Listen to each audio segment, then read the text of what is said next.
free, boy, run free. That's what I would've said to the young me. Sometimes I feel I grew up just a little fast. Sometimes I wish I was an old me. I still pour it up and keep it lit. With the friends that I came up with. Smooth sailing like we on the ship. But we don't worry about it.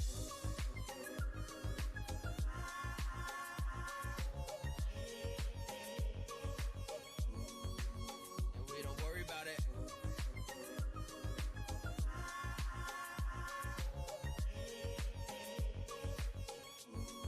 So don't you worry about it.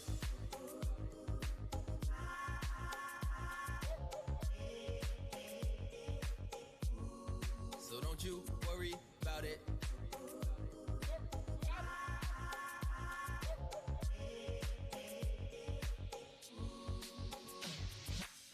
Hey, growing up we didn't have it all. I used to jump the fence and play some basketball. Instead of sending tweets, I used to send a call. Instead of Ubering, I used to walk up to the mall like, hey, hi, gap it from security. Cause we like the moral purity. Yeah. But man, it's just the way it went. Some of the best years I ever spent. Going halves on a box, like it actually mattered. I could barely take a shot. All that really mattered was the company I got. And everything else was just a hand inside the clock. And now getting Insta famous for a like is not a shot. Snapchat strangers for a boost is all you got. It's funny when the time changes, but for some of us it never changed.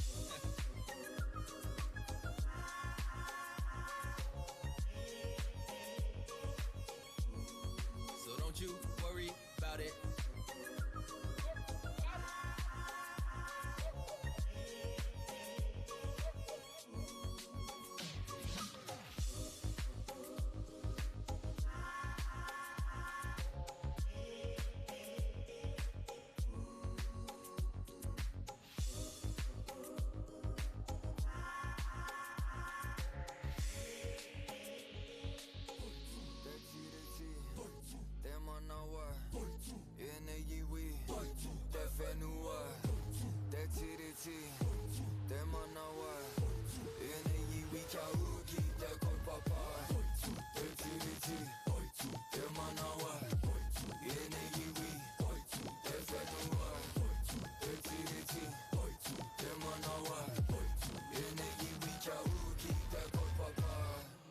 Young, but I'm sipping old-fashioned. Think they in front, but I already lapped them.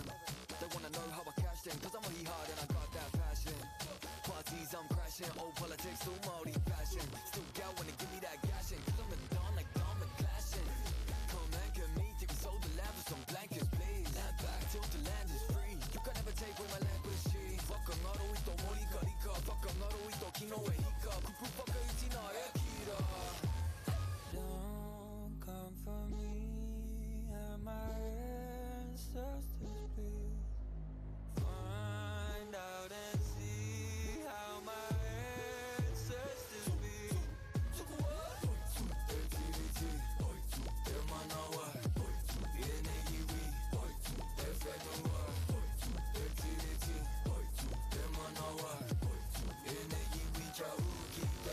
I've been having mood swings. Might go caught me some new things. Here with the fun, no you things. That's just how we do things. Mood swings. Might go caught me some new things. Here with the fun, Swear I was born impatient. Swear I was born to say shit. I hit him, try call, just hating. Tell him I'm on vacation. Bro, I'm in Kelly, I'm fornicating. Want me to shoot on location. I'm a walker, I'm navigating. You already know I'm a chief. I don't need your validation. Ay. And we done with waiting. Like how you tell my people they're cons. We need to have a conversation. First you come for the patch of land, then you come for the patches, man. Pack them up in the back of van. Make another broken family dance. Don't come for me. And my ancestors be. Find out and see how my... The session is about to begin. The session is about to begin.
whenua taranga rongo mai wahine mai raka hine matioro ine moa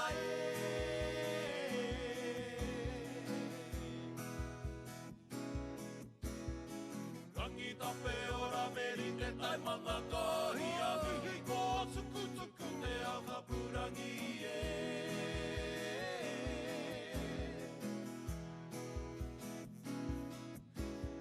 He tīpuna, he tangata, ngā paua tō tātou a wahine.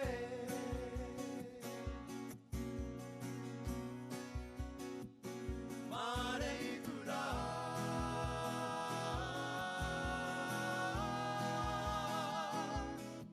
Mā te wahine, mā te whenua.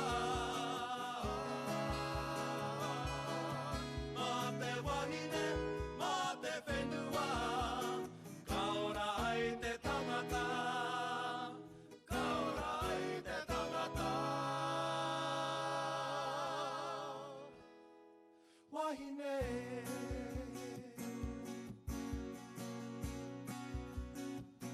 Mare i kura.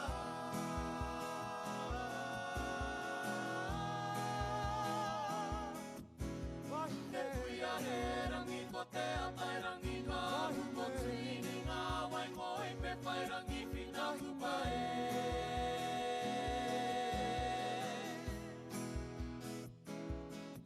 Wahine. Kuia he rangi ko te atai rangi ngā huko tuini ngā waingo i me whai rangi whina hupae.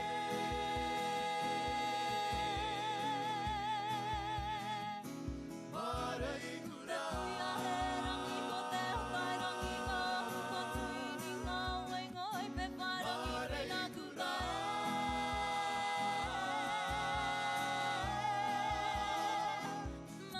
Wahine.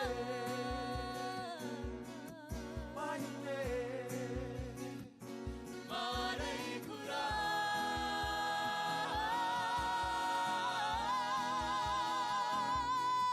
Wahine. Wahine. Mare i kura.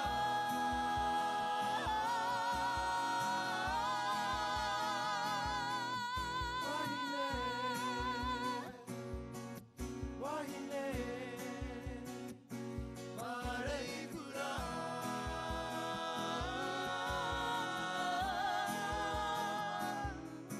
Wahine.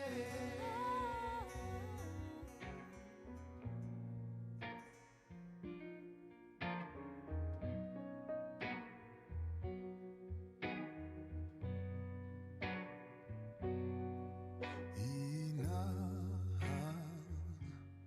koe kua marere marere ia haue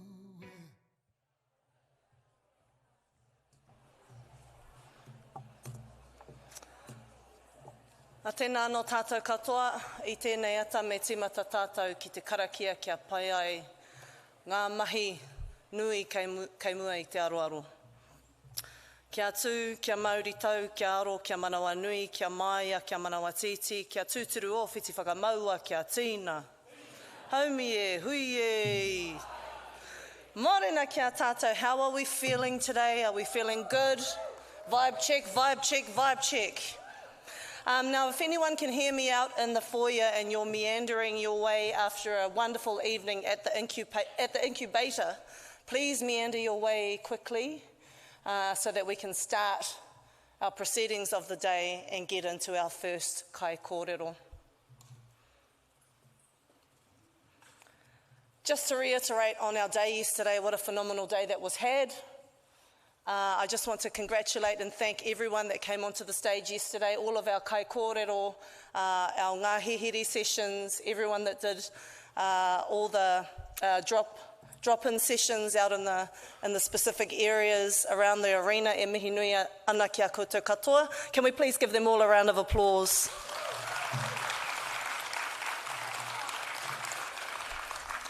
It was a big, awesome day yesterday. I was My barometer of peopling expired quite quickly yesterday, so I hope that everything at the incubator was amazing, and I heard that it was, so I just want to give a shout out to our whānau at the incubator as well. James, Simon, e mihi ana, kia kōrua o tira koutou katoa. And welcome again to our whānau that have tuned in online. We're Flash Guys here at Nui Te Kōrero. Nau mai anō, hoki mai anō, and thank you for being so engaging. I've had a few messages come through via the socials, so it's been really cool to know that people have been fully feeding off what's been going on here at Nui Te Kōrero ki Tauranga Moana 2025. All right, we're going to get into our first kai kōrero of the day. I'm just going to turn this over because I've written something, nō te ngākau, I runga I taku tino mōhio ki te tangata e whai ake nei. Born of a powerful lineage of Māori artists, our first kai kōrero was nurtured in a community of rhythmic dance, pulsing haka, spontaneous song, dynamic Māori leadership, and a legacy of innovation to be the artist that he is today. A multifaceted, multi-talented, multidisciplinarian of the highest artistic order, he is a master composer and exponent of waiata, haka, mōteatea, delivered in the Tairāwhiti vernacular, sitting at the interface of composition mastery in the vein of Tāpira Rangata, Tuini Ngāwai, and Kumeroa Ngoingoi Pewhairangi. But it doesn't end there. His haka soul-genre-bending music is built on bold statements of protest, and the music reflects the social impacts of destructive political behaviour on Māori and Indigenous communities around the world. Born and raised in Wharekahika, Hicks Bay, he is a weaver, a painter, a musical director, mai haka tutor, and across the last 2 decades has been a driving force in the revitalisation of moko konohi, facial moko. Along with his wife Silla, they are the reason I received mine. No Ngāti Porou, no te Whānau-ā-Apanui, Ngāti Tūwharetoa, Tainui, Te Arawa, Ngā Puhi, Rongowhakaata, Ngā Ariki. Ladies and gentlemen, e tātou mā. Please give a warm round of applause for the extraordinary Rob Ruha.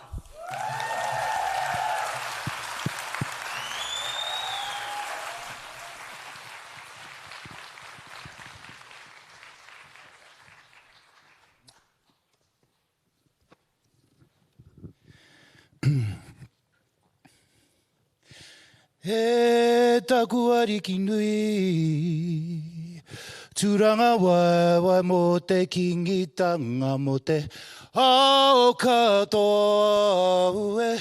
He taku ariki nui, tūranga wai mō te tūmana ko me te oranga. E taku ariki nui, kuini ngā waihono I te pō. Tū mai rā koe runga I te ahurewa tapu o mātua tīpuna, tū mai ki te tauihu o te waka o ngā tū manako o tō iwi Māori, tēnei rā ka mihi atu, ka tangi atu. Ka huri ngā mihi, ki o tātou tini aitu ngā mate putu o te wā, hare o te atu rā koutou. Hoki ora mai rā ki tēnei whenua, Tauranga Moana, Tauranga Tangata, tēnei rā ka mihi atu ki ngā iwi huhua kai roto I a koe. O tira ia ngā mana, ngā rangatira, tēnei rā ka mihi atu. Toi tū te mana whenua ki a koutou katoa. Tai noa rā ki a koutou e waku tau kete o Ngāti Kūkū, ke kaha ki a koutou. Hoi anō, hoki ora mai rā ki a tātou ki tēnei kaupapa, tēnā koutou, tēnā tātou katoa. Kia ora everybody, mōrena. Oh, come on man, mōrena. Shut the bed. Hoi anō, mōrena kia tātou.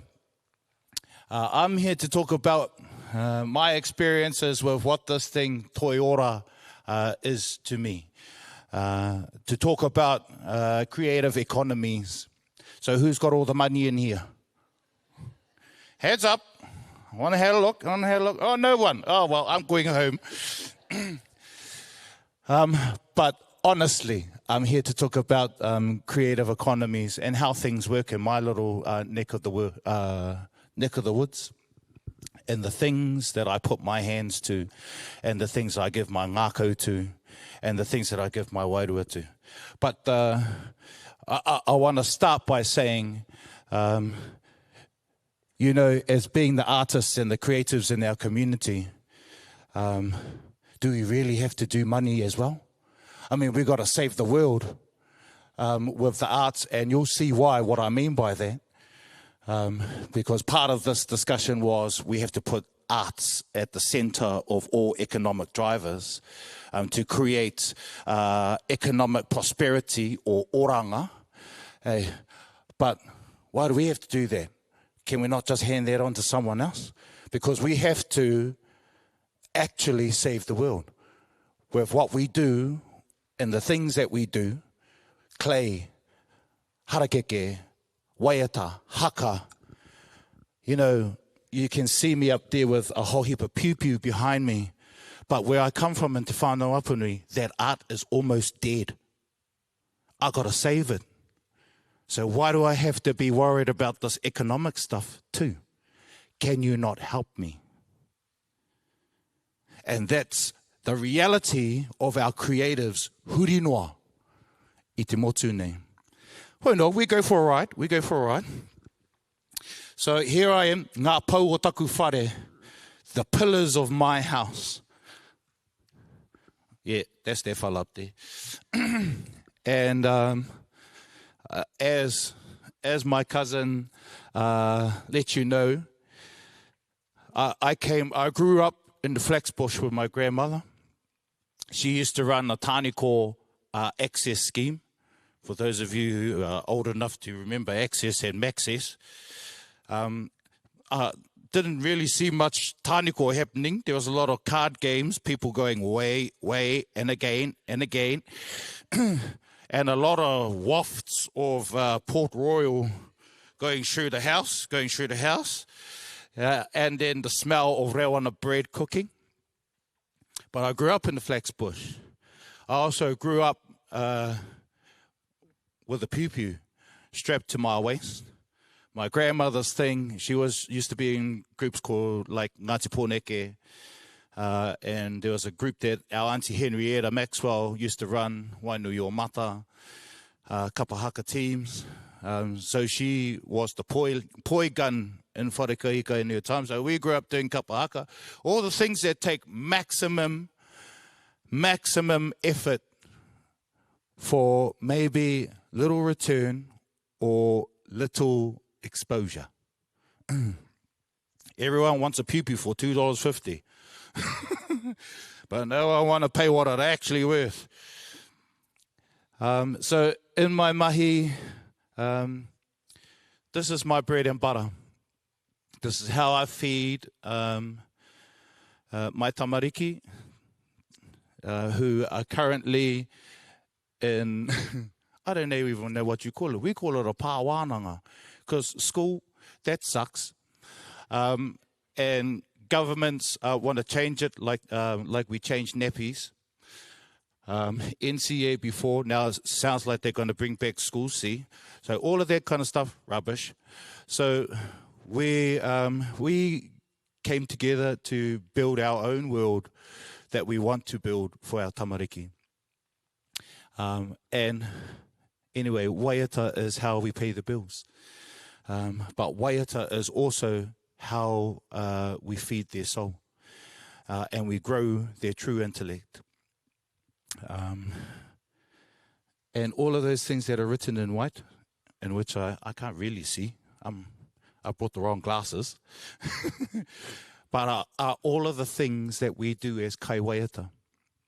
So if you ever wanted a measure of how you get bang for your buck as arts investors, as creative funders, we don't just write albums. we do a whole heap more. And if you were able to be a part of the Koronehana celebrations that just finished for the week, that was a masterclass in kotahitanga. And if you didn't get there, you missed out. But you can review it all on YouTube. And everything that you see there comes from these things. Waiata Māori. So many of you may engage with Waiata Māori in a very transactional way, which is beautiful because that helps pay the bills. You come along to our shows, you click the tickets and you click the streams, you click the likes and you do all of that kind of stuff, and that's super important. That's an awesome way to support our artists. But yeah, we do a lot more than just do that. As Māori creatives, as Māori artists. Well, no, that's one of the things that I do. One of the po of the whare.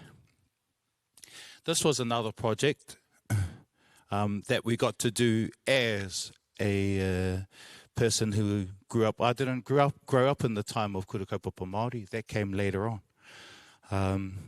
Kōhanga Reo had just been established when I was a child, so I was a part of the Kōhanga Reo movement. Pakeke e roto i taku reo Māori, i roto i taku o Māori, i roto i ngā wēta Māori, i roto i te tau Māori. Those things just were around me, just like these black curtains are in this room. They were a natural part of my world. And for a growing generation of new Māori in the world, it is also their world. So whatever circles, economic circles you are in, you must be prepared to unlock those to support these projects.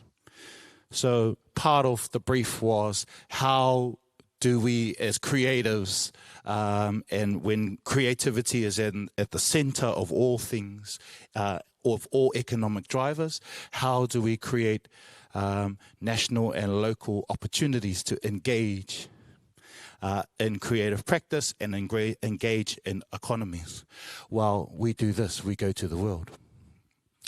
And we have a waiata that we sing quite often back home. I only got 20 minutes, so I can't sing the whole thing. But it starts like this.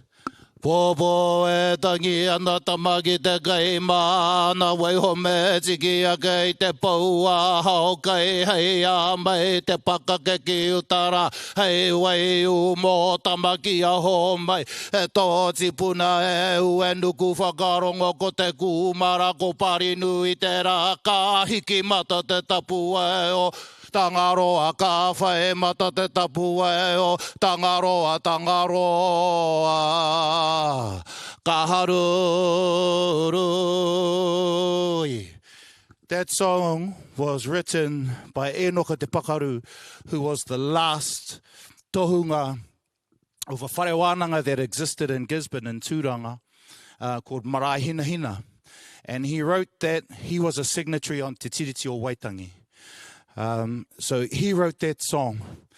That song is around about, that chant is around about 5 minutes long. 97% of that chant is about our existence, our Māori existence in the world. That first part that I just sang for you was about when we did trade with people in South America.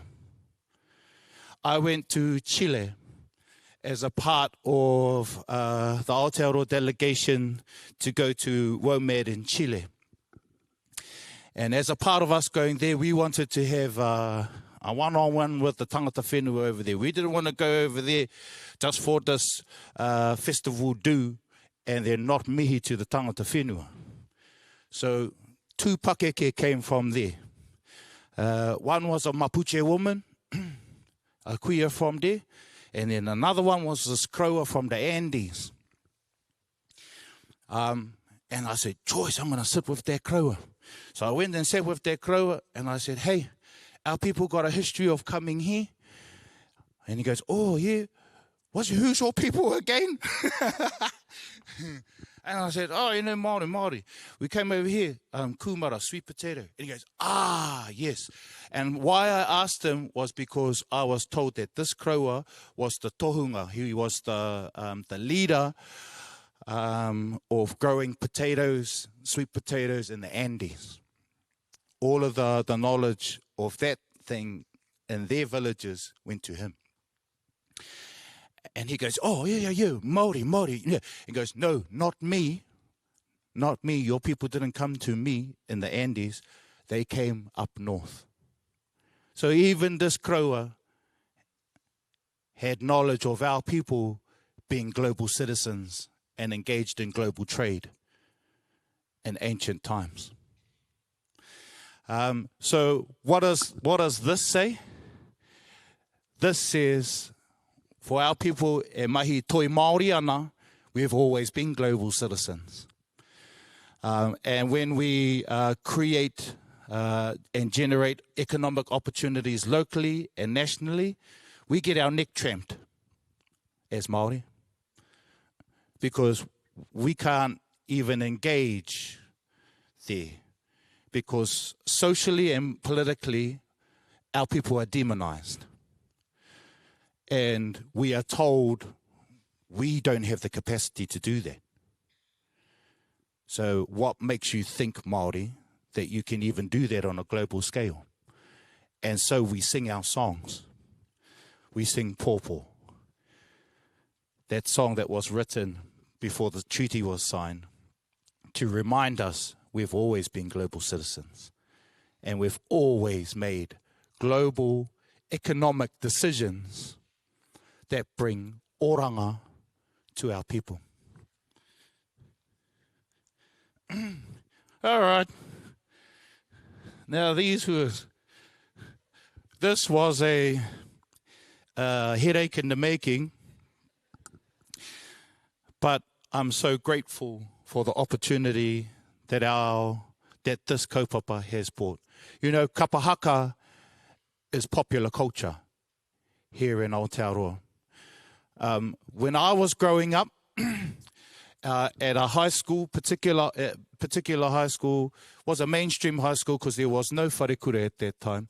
And I won't name that school, but when I was at Lytton High School in Gisborne, down Lytton Road, Anita Grove, so yeah, you can Google them. When I was there, I was told kapahaka will get you nowhere. And that was the common rhetoric. I believe that that's still the rhetoric in some spaces of our society. Kapahaka is the mothership of our culture. I gave you the first slide. We here, look, hang on, rewind. There, Waiata Māori. Kapahaka is the mothership of Waiata Māori. Waiata Māori, as you know it, kōna te reo. All of those songs, maranga, maranga, maranga, ake ai, those ones, they wouldn't have happened without kapahaka. Kapahaka is an unbroken wharewananga through major disruption, colonization, which is still carrying on, it hasn't stopped, through all of the pains of our people, socially, culturally, economically. Kapahaka has been the one wharewananga that has existed in spite of all of those things. And it continues to fuel our power. Te reo Māori, kapahaka made it famous. Waiata Māori, kapahaka made it famous. Toi Māori, kapahaka solidified it. You look at it. Headbands, pari, weaving. What do they wear around their necks? Carving. What's on their face? Moko. What's around their hips? Weaving. What comes out of their mouth? Reo Māori, Māori philosophy, Māori brilliance, Māori genius. Lyrical mastery, poetic excellence. Kapa haka is the foundation, it's the place, it's the tumuherenga of everything that is powerful in our culture, wrapped and imbued in the most potent spiritual doctrine, rituals, and anything deeply spiritual about our culture, you'll find it here. And so how do we return art to the center of any economic driver? You support haka. You support haka. It's the petri dish that grows all the germs. And there's lots in our iwi. Hey, non. It grows all of the mighty spores that carries dreams, aspirations, innovation. Innovation comes from teams like the Taumata-Apanui. You want to know where to invest? You want to know where's the largest pool of Māori creativity on this planet? You go to the kapa haka practices. You go there. You'll find them, all of them. And if you don't find them there, they're knocking on the door trying to get into the group. Not only that, these people in these haka teams, they cut roads and open doors internationally more effectively than any of our top leaders in this country. Why do you think that ball-headed fella Christopher Luxon takes a kapa haka group with him? Why do you think that? I'll tell you why. Because our symphony orchestra can't open those doors. Our people do. And that's how we do it. With people like the Toa, people like the Wakahuia, been going overseas for years. Tani Wharau, going overseas for years. And even the small tamariki school groups that no doubt a lot of your children are a part of, your grandchildren, your nieces and nephews, they're a part of haka teams. You support them to be in those haka teams because they are getting access to the most powerful Māori knowledge on earth. The most powerful. And when a raffle comes across your table and into your Facebook feed, you make sure you buy a blinking raffle. And when a hangi come up, you buy the hangi. And when they say, whānau, we need new pew-pew, does anyone have access to any funding? You give their funding. Because we want this country, not just Māori in general, but we want this country to understand what it is like to experience the full power and might of cultural rapture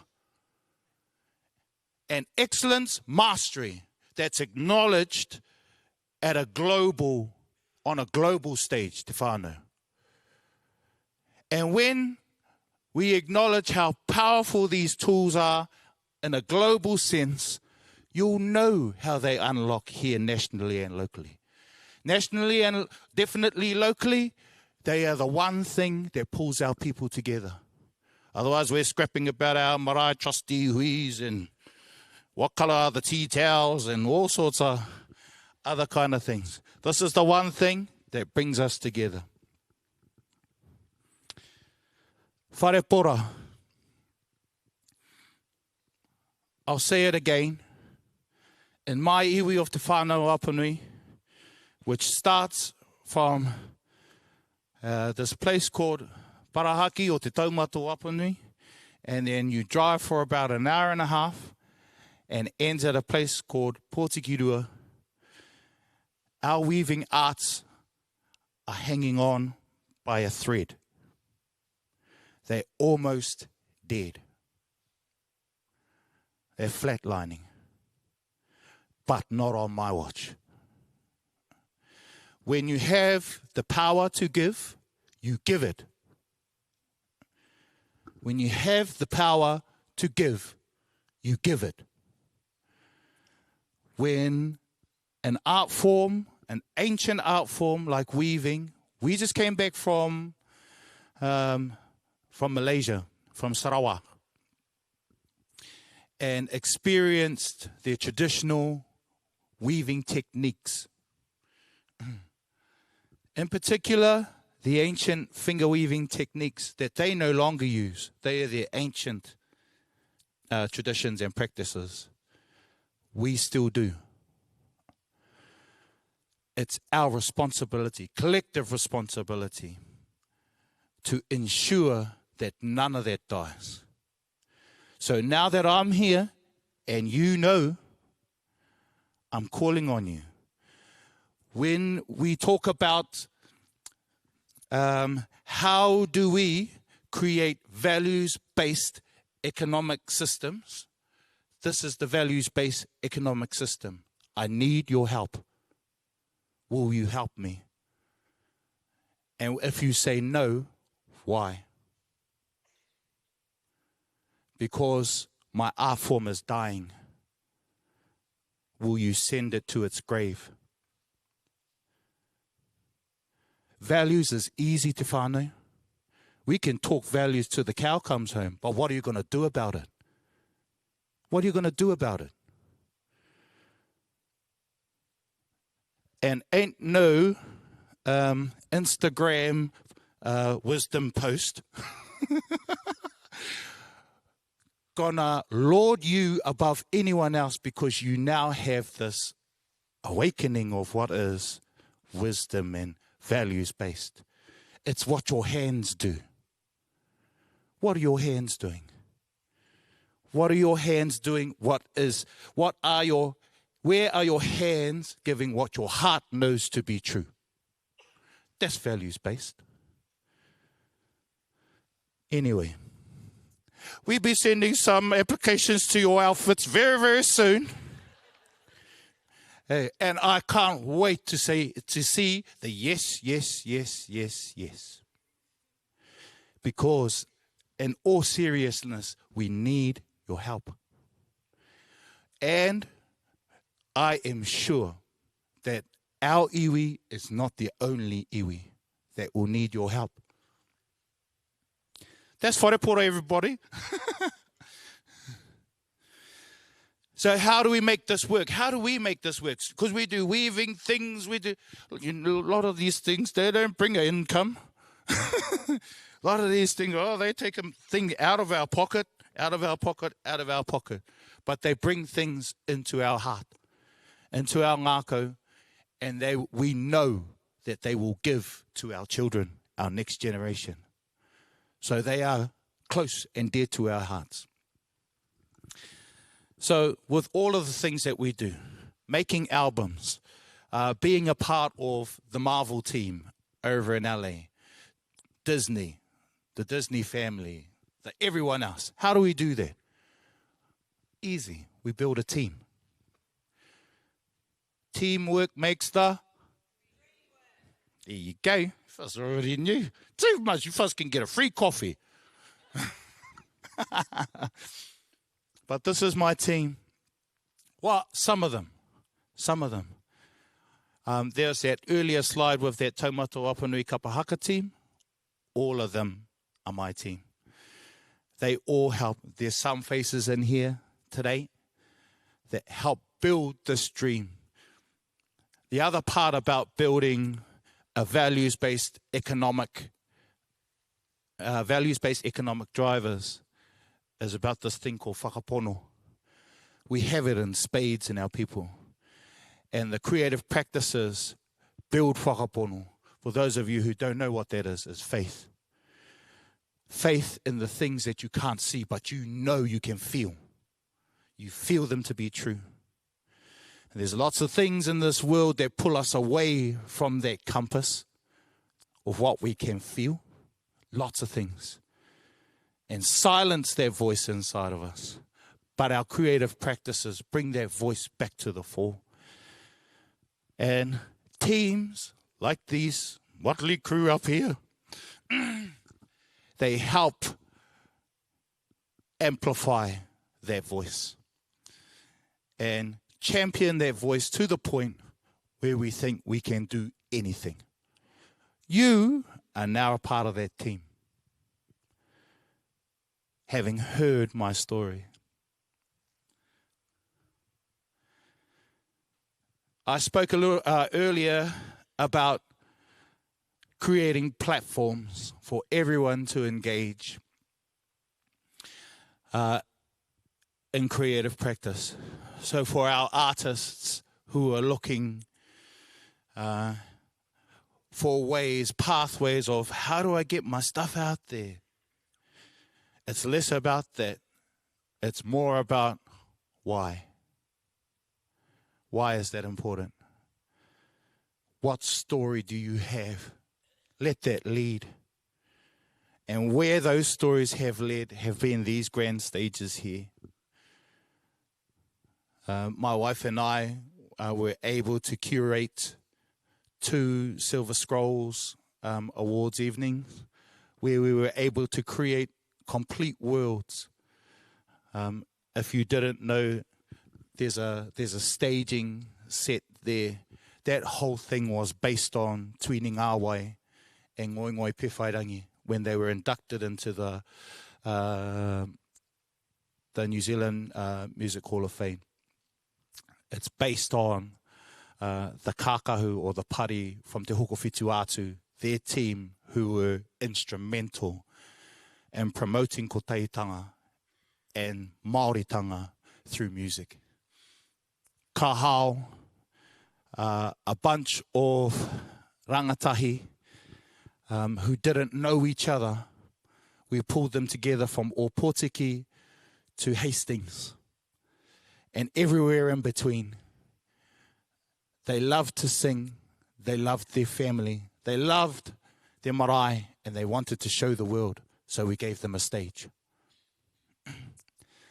Taumata-Apanui, while we've already spoken about them, we came together, 4 weeks training, went straight to our regional kapahaka competitions, fluked it, came third. I thought we might come 6th. So when the 6th place getter got read out, I said, never mind, whānau, we stay home. Not even. And then music platforms. That's how we reach the world. Clear targets for oranga. So in building values-based economics and economic drivers, who's your audience? What does that mean? What does economics mean?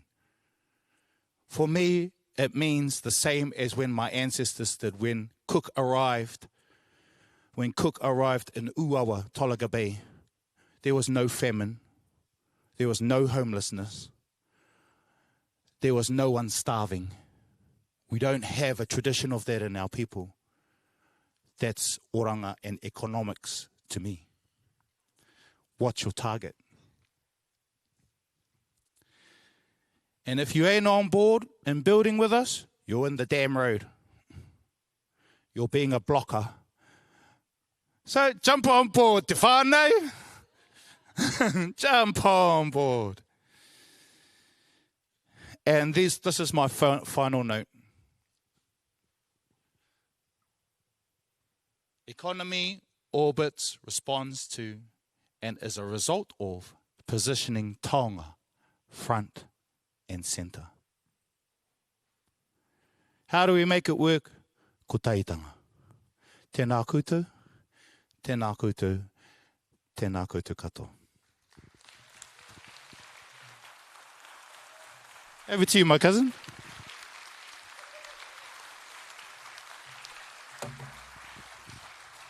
For more information on economics, see you at the Queen's Ōhanga Tikanga Summit.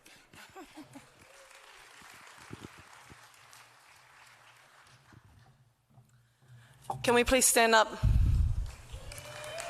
Haruru mai te whare. Ki takutu ngāne. Kia roa Ruha. Love you.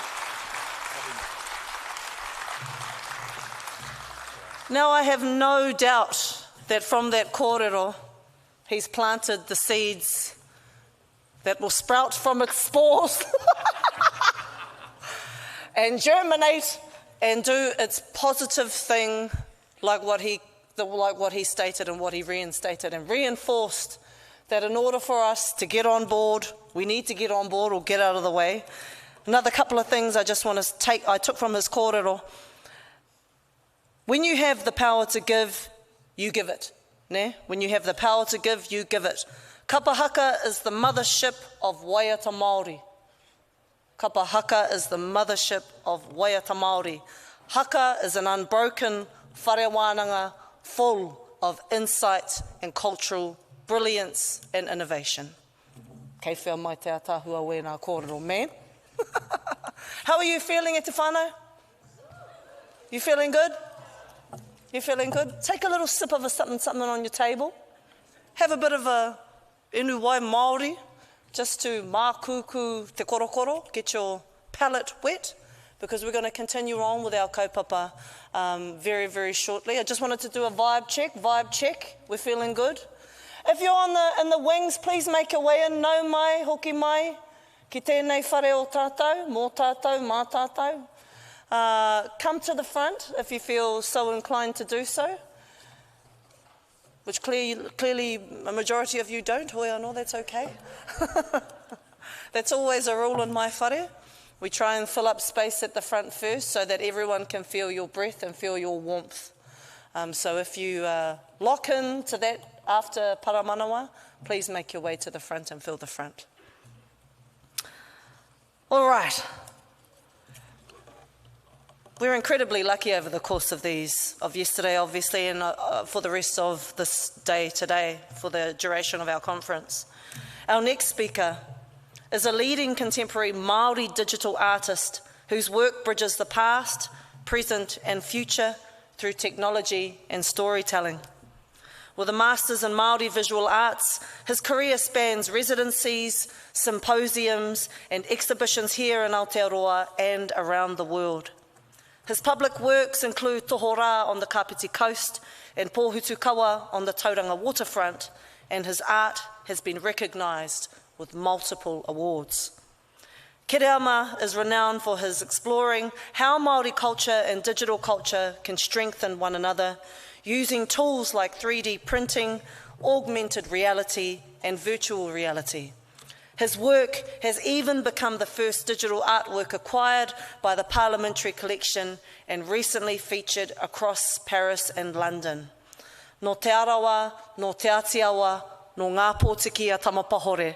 Please welcome to the stage, Kereama Taepa.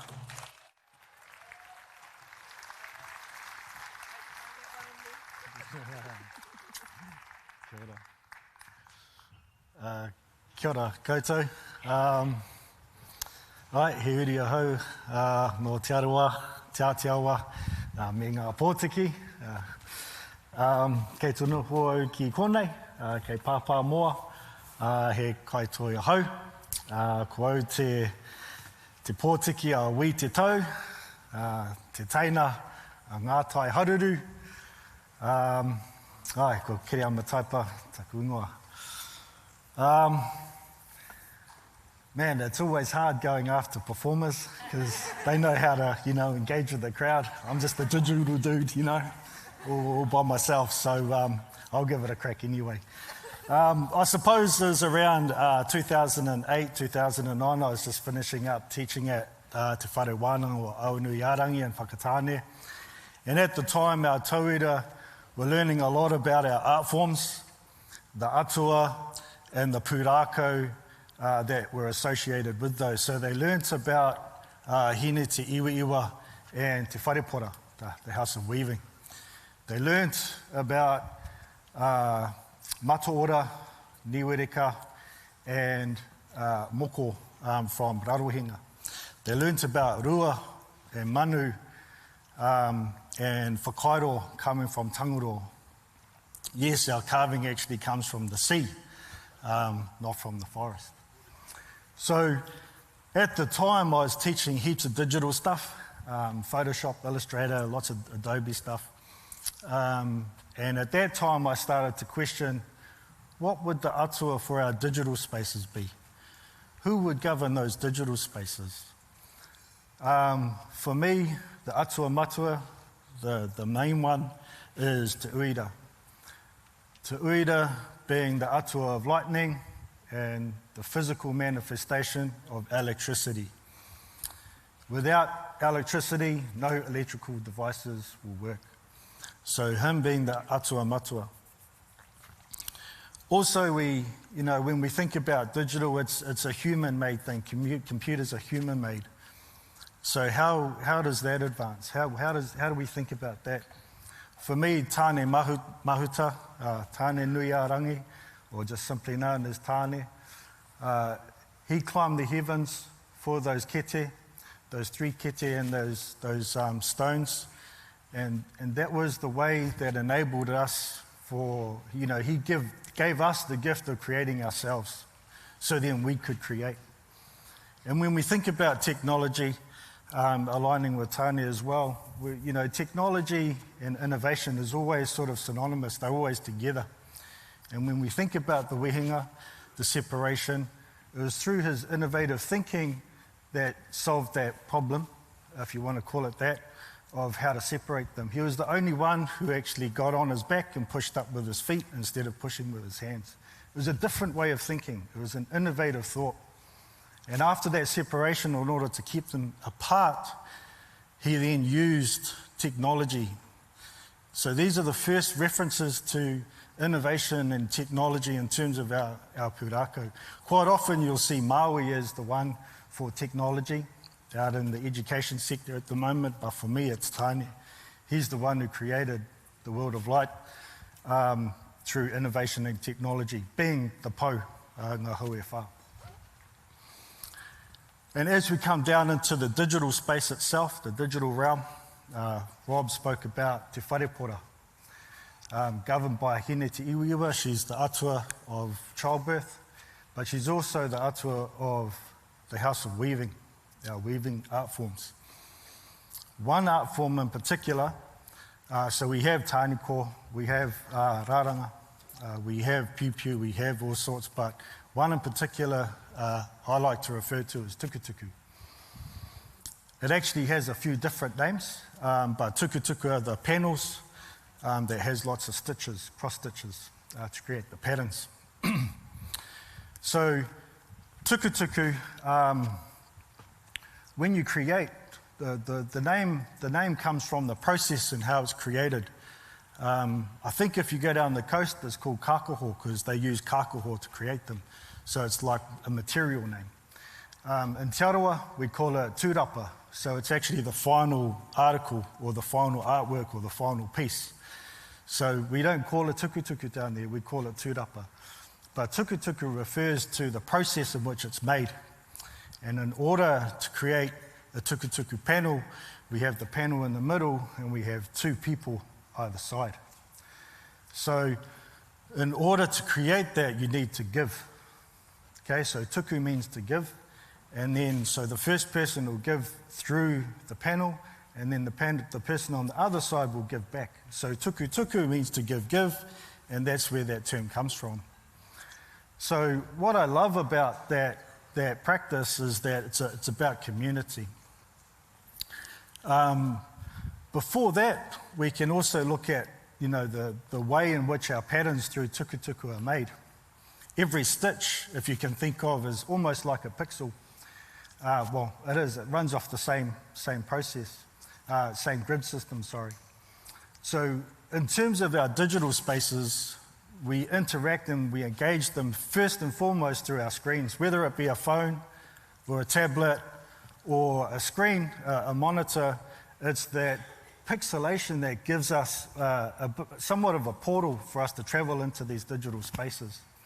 And so there's a really nice correlation there in terms of, the grid system that, basically span both of them. But one of the main connections is, if you're familiar with computers and how they sort of came to be, they actually come from a loom. It's a weaving machine. In fact, there's a particular loom invented by a French inventor, and it was our first automated machine. So it could create things automatically by itself, and it ran off these cards with holes in it, and they're punch cards. And as these CAD cards run through this machine, these holes would either allow a needle to pass through or it would block that needle. And so this is the very essence of what binary code is. This is where binary code comes from. It's about yes, it passes through, or no, it won't. And as they pass through or don't pass through in a sequence, that then becomes the codified language for commands. 1 + 1 = whatever. And so for me, you know, these three atua are the main ones that govern our digital spaces. There are others, if you look at different aspects, but these are the sort of the three main ones that I like to think about.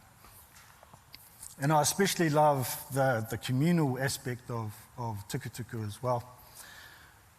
Around, I can't remember when the year was, but I mean, IP's always been a big issue, especially for creatives. Our mahi gets ripped off all the time. Breaches of copyright, if you want to use the traditional sense. But what I love about the communal aspect of the digital culture is that they decided together that, you know, these antiquated systems don't work for us. And so when the internet came and images were getting taken left, right, and centre, they decided, well, we don't like that system, we're going to invent our own. And so came the Creative Commons. And it's a set of classes that identify if you're going to take an image, then you can use it in this way and not in others. And it is similar to the traditional system, but it sort of works outside that in the sense that it all runs off these underlying philosophies of digital culture that are free and open source. That's really what drives a lot of it, and it's really about that community. I think one of the, you know, when I was sort of teaching all of this stuff, one of the first Photoshop lessons I did with my students was to, you know, okay, open up Google, right, do an image search for this. Okay, now click and drag onto your desktop. Okay, now open that in Photoshop. And that's how easy it is to steal an image.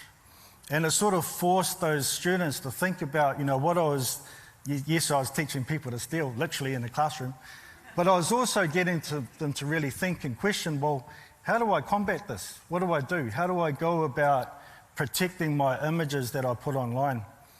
And so then we'd go through the processes of, you know, shooting at a different angle with a really shallow depth of field so that it was sharp in one area but blurry in others. It was never front on, it was always on angles. So people couldn't just take it and then put it up on shower curtains as we see in, you know, Temu and Alibaba and the rest. So there are some techniques that you can use. I think one of the most beautiful examples in terms of how we deal with IP is Te Rāwhiti. Recently, one of his images was taken from the internet. Someone ran it through an AI system, put moko on his uncle. There's a photograph of his uncle. And then put it out into the public. It got back to him, and he reached out to that person who breached that copyright, invited them to the marae, invited them on, and settled it on the marae Ātiawa. And that was, I think, a really beautiful way of actually resolving that issue. So if Māori are, you know, together sort of exploring these ideas, then I think that's a really beautiful way of doing it. In terms of tikanga, you know, how can we solve these issues? And I think, you know, if it's Māori, that's okay, but then what about further afield? What if it's for people, you know, if people overseas, people have no idea, don't even speak any language that we're even used to. So I think that's a big challenge for us as Māori to consider how does this actually happen? How do we sort of get around that? I will say though that, you know, if Te Hamua appoints someone out, the online community definitely goes on and hounds them to the point where stores have closed, accounts have closed and disappeared. So it's sort of, you know, we're sort of self-policing in that way. So I think that's sort of quite nice. And again, you know, it's the community that are working together, this online community that are working together to sort of solve these issues. Quite often I get asked about, you know, the modi of things, the mana of things, and most importantly, I quite often, or you know, more often than not, I get asked quite a lot about, you know, well, what about our traditions? You know, are you trying to replace them? And for me, it's definitely not the case. It's more about adding on. Whakairo is a term used that talks about it's a reductive process. The iro, a maggot or a worm, eats away at the wood. So a kai whakairo is someone who is becoming like that maggot and chipping away to create their carving. A term I developed, created, whakapi, is the opposite. A honeybee will excrete wax out of its abdomen and build up from nothing. It's the building up and the adding that sort of whakapi has now actually become more of a philosophy in terms of it's not about shutting something out or discarding something, but it's actually more about adding on. And in terms of tradition, I think I sort of always go back to, you know, that kōrero about tāne, who always used innovation and technology. I always think about our ancestors who were exploring, travelling out into the unknown seas and coming back and providing information so that they can travel even further. There's evidence of really interesting things that happened in our history. When our ancestors arrived here to Aotearoa, the environment was completely different, way harsher, way colder. They brought with them technologies from the islands known as either hiapo, siapo, tapa. There's a few different names out there, but for us it's called ote. And it's the bark cloth, but you don't see it. It's really, really rare to see any of that. And only recently have we seen, through the works of people like Nico Hinton, who have actually brought that custom back to life. But the reason it was somewhat lost is because it wasn't really applicable to this environment here. It didn't survive. So what happens? Instead of using that same technology or advancing that same technology, they used other technologies from different practices. Our weaving basket techniques were employed. Harekeke was in abundance here, and it could withstand the elements. So they adapted and innovated and used those technologies to create those piu-piu, those pake, those kaitaka, those huaka, in order to clothe us and protect us from the elements. So that's just one example of not only did we actually let something go, but we also created something completely new in this new environment. Later on, you'll sort of see in our art forms too, the arrival of the Europeans brought different technologies too. Our carving became much more refined and sharper and higher in detail, because no longer were we using stone chisels, we actually adopted and adapted to steel chisels, which could hold a sharper edge. Our weaving into wharepura again exploded with all sorts of different colours.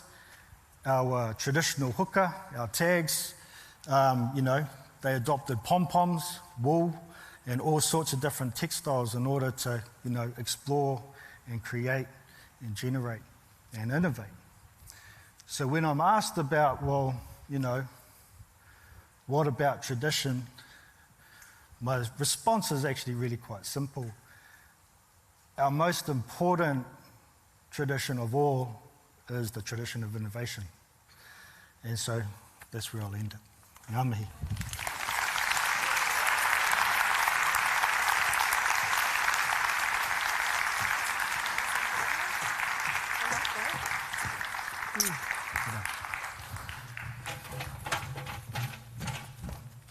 Can we please give another round of applause for Kereama? E tū, me tū tātou. Tēnā koe Kereama. He comes from an amazing whakapapa of artists. He mentioned his father. He mentioned his tuakana, ngā tai haruru, mihi ana kia kuta katoa, koto whānau e Kereama. They've been paving the way for Māori brilliance, Māori artistry in contemporary, traditional and online spaces for some time now. So I just really wanted to acknowledge your whānau tū e hoa. I didn't finish writing it down because normally I try and take, as I said yesterday, tidbits from everyone's kōrero to put into a kete to take away from here. Hopefully some of you are doing the same. If not, come and see me because I've got everyone's bits. Our most important tradition is the tradition of innovation there. Our most important tradition is the tradition of innovation. Come, mau te wehi. All right, well, that brings us back on time, which is amazing because I am a stickler for time, and because we've got such a broad, deep program, we shall run to time as best as we can, and we actually are. So now we're going to head into paramanawa, our morning tea. So as like yesterday, morning tea is served behind the drapes here. Hoi noi mua I tā tātou kai paramanawa me karakia tātou ne. Kei noi tātou. Nau mai ngā hua e hora nei no te wao, no te ngākina, no te Waitaha, no te Wai Māori. Nā tāne, nā rongo, nā haumie, nā maru. Ko ranginui e tūnei, ko papatu anu, ko e takoto nei, tuturu o whiti whakamaua kia tīna. Haumie hui e. Enjoy, and we'll see you in the next 15 minutes.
I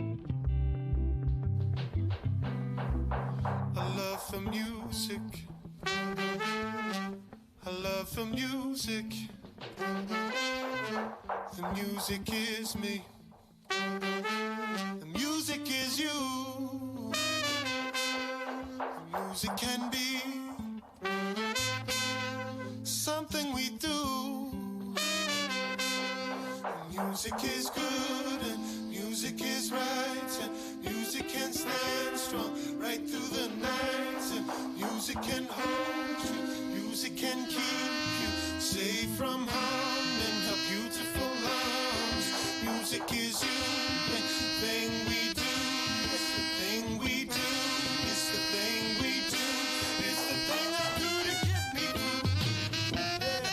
It's the thing I do to get me through. It's the thing I do to get me through. It's the thing I do to get me through.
I spoke a little bit earlier about the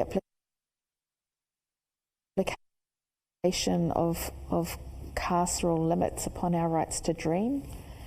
And so for me, the idea of equity includes our equal right to dream our destination for where we want to go.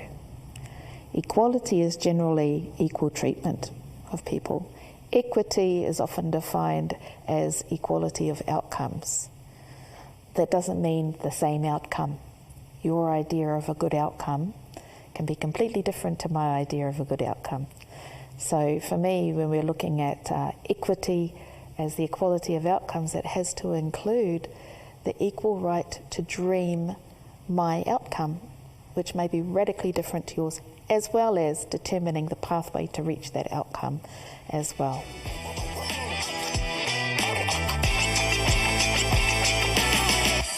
Kia ora no e te whānau, no hoki mai ki tēnei wahanga o tātou. We're moving swiftly throughout the conference.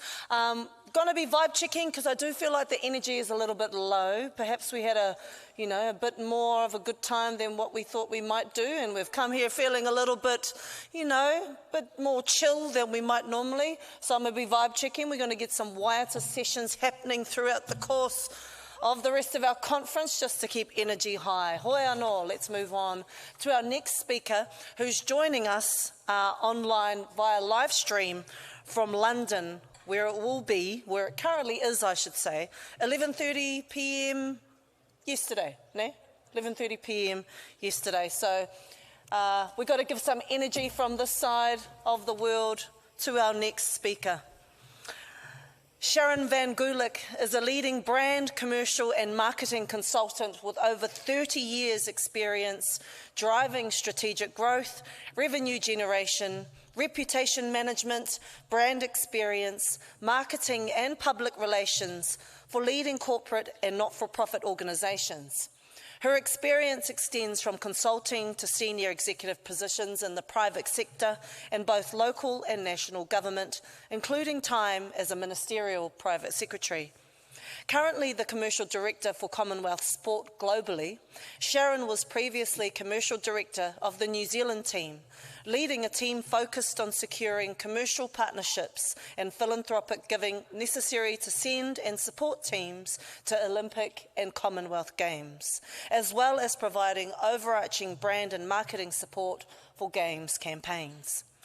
Prior to this, Sharon was Head of Brand and Marketing Communications at Westpac New Zealand and remains a Director of her own consultancy, SvG Limited. In a governance capacity, Sharon spends her time in the arts sector. She is currently a trustee of the Rawhiti Arts Festival Trust and was previously chair of the New Zealand Dance Company. When not at her day job, she can be found sailing somewhere warm.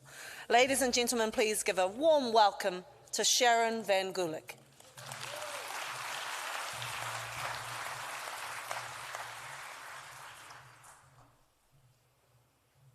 Kia ora all. It's kind of a bit of an odd feeling being here in London.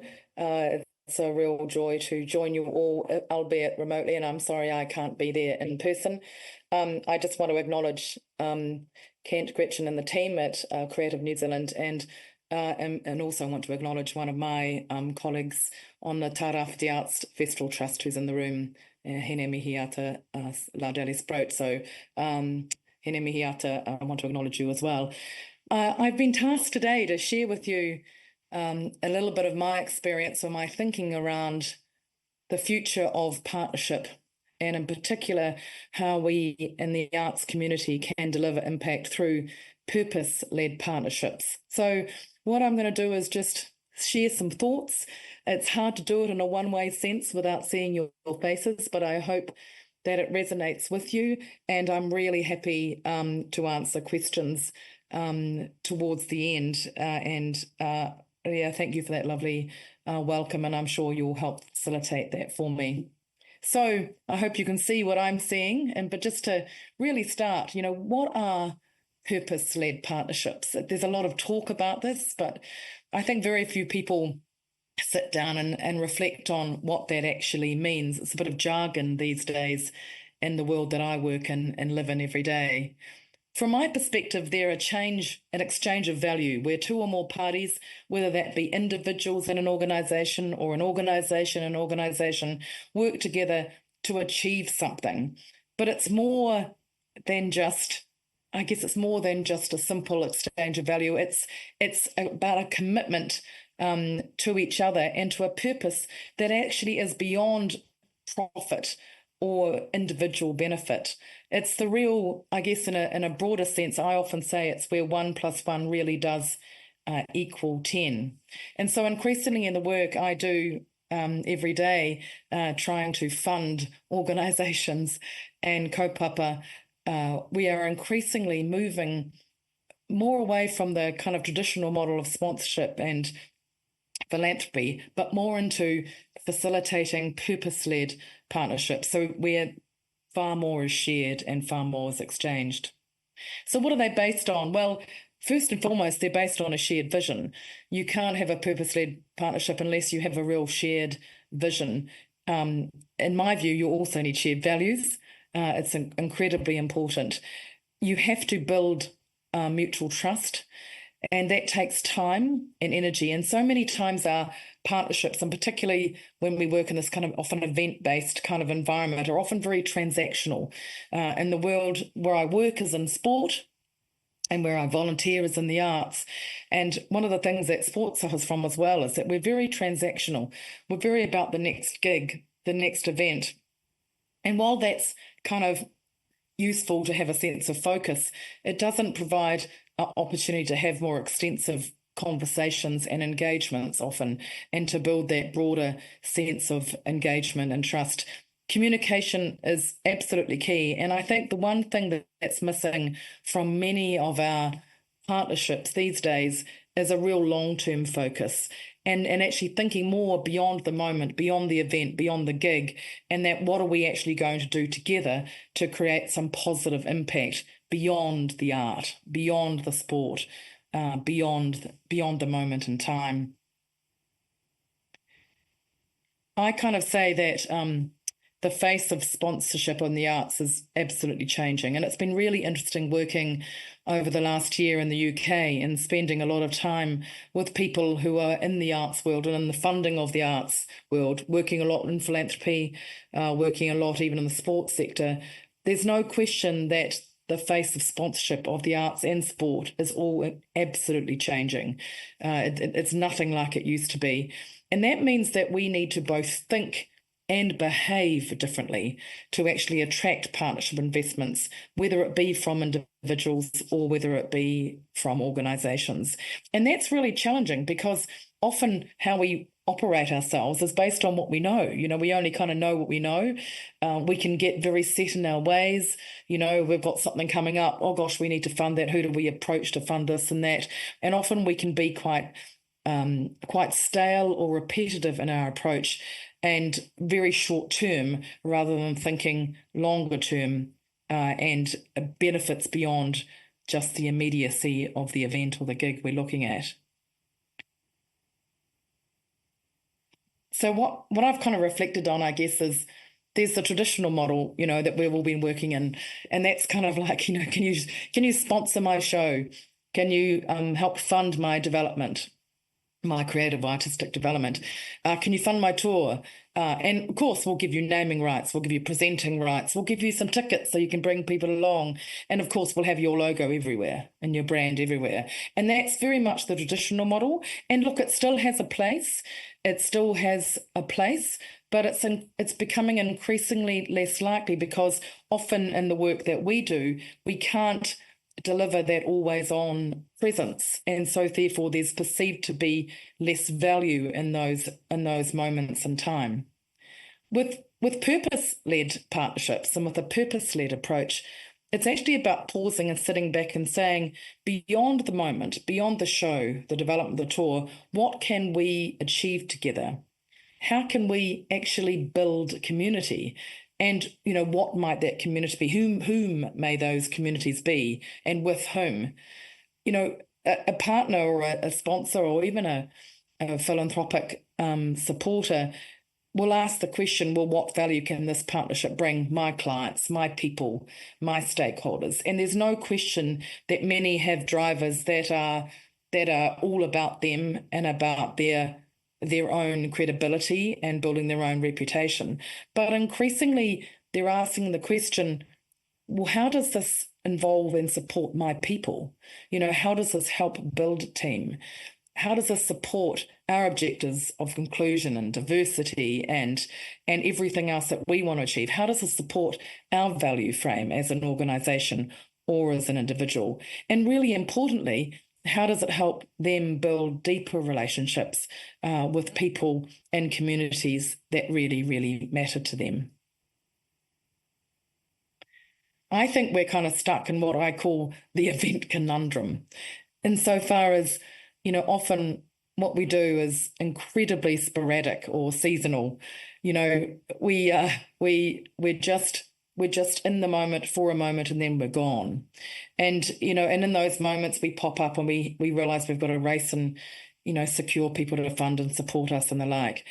And we need to sit back and ask the question, well, how can we, as a community, as an arts organisation, how can we deliver continuity and more of an always-on presence? How can we be more present more of the time with our partners in our communities and through our art? Certainly from my experience, when you have a partnership that's based around a longer-term goal or outcome, when we're actually, and we just use the events to amplify rather than be the be-all and end-all, that's when we achieve greater value and we tend to secure greater investment, commitment, involvement, and greater amplification, full stop, of everything that we do. And it's certainly far more compelling for partnerships, be they sponsorships or with community funders or trusts, and philanthropic support, whether they be from individuals or from you know, charities and trusts alike. So we have to get past what I call this event conundrum, and we have to think more about what we're doing outside those moments of amplification. They will always be the thing that drives a huge amount of value, but they're not enough anymore in themselves. They don't deliver enough value, and then they don't have that long-term legacy that increasingly partners are looking for. So we need to start at the beginning, really. And I was just reflecting as I was preparing for this and asking ourselves some hard questions. And I know that, you know, we're just, as the Tairāwhiti Arts Festival Trust, I know we're just doing this, walking through this path ourselves as we transition through our artistic leadership at the moment. And, you know, we're asking ourselves, you know, what do we stand for? You know, what is it? You know, what are our values? You know, what is our story? You know, what has been our story? Where have we come from? What is the journey? Let's look back and reflect on our journey and where we've come from and where we plan to go. You know, we asked ourselves, you know, what impact have we been making in our communities? You know, and with whom? Is it the same people we're touching all the time? You know, are we diversifying the people that we're engaging with? Are we engaging with new communities all the time? Or are we still just, you know, we talking to the same people with ears? Are we engaging with the same communities all the time? And then I think the question we also ask is, what are the consequences of that engagement? You know, do we actually know that impact that we are making? And there could be both positive consequences of what we do, but there also could be some that are not so encouraging. And then to sit back and say, well, we know what we do and what we can do and where we've come from, but what could we actually achieve with the right partner or investment? Because one of the things that we need to be able to do as organisations is evolve and develop, in a sense, develop new partnership assets or programs or stories or reasons to be engaged or to be involved with us. And I think the last thing we need to really reflect on is, you know, what is the time horizon of what we are doing? Are we really thinking and behaving strategically longer term? You know, do we really know where we're going? And can we tell a partner the story of where we're going and what our aspirations are for the future and what we can achieve long term together? Because increasingly, you know, people and partners and, you know, individuals who want to invest and support us, they want to know we're just not a one-stop wonder or one moment wonder. They want to go with us on a journey. They want to grow. They want to be part of the journey. And so we have to have a longer term horizon and a longer term aspiration for ourselves. It's really, really important.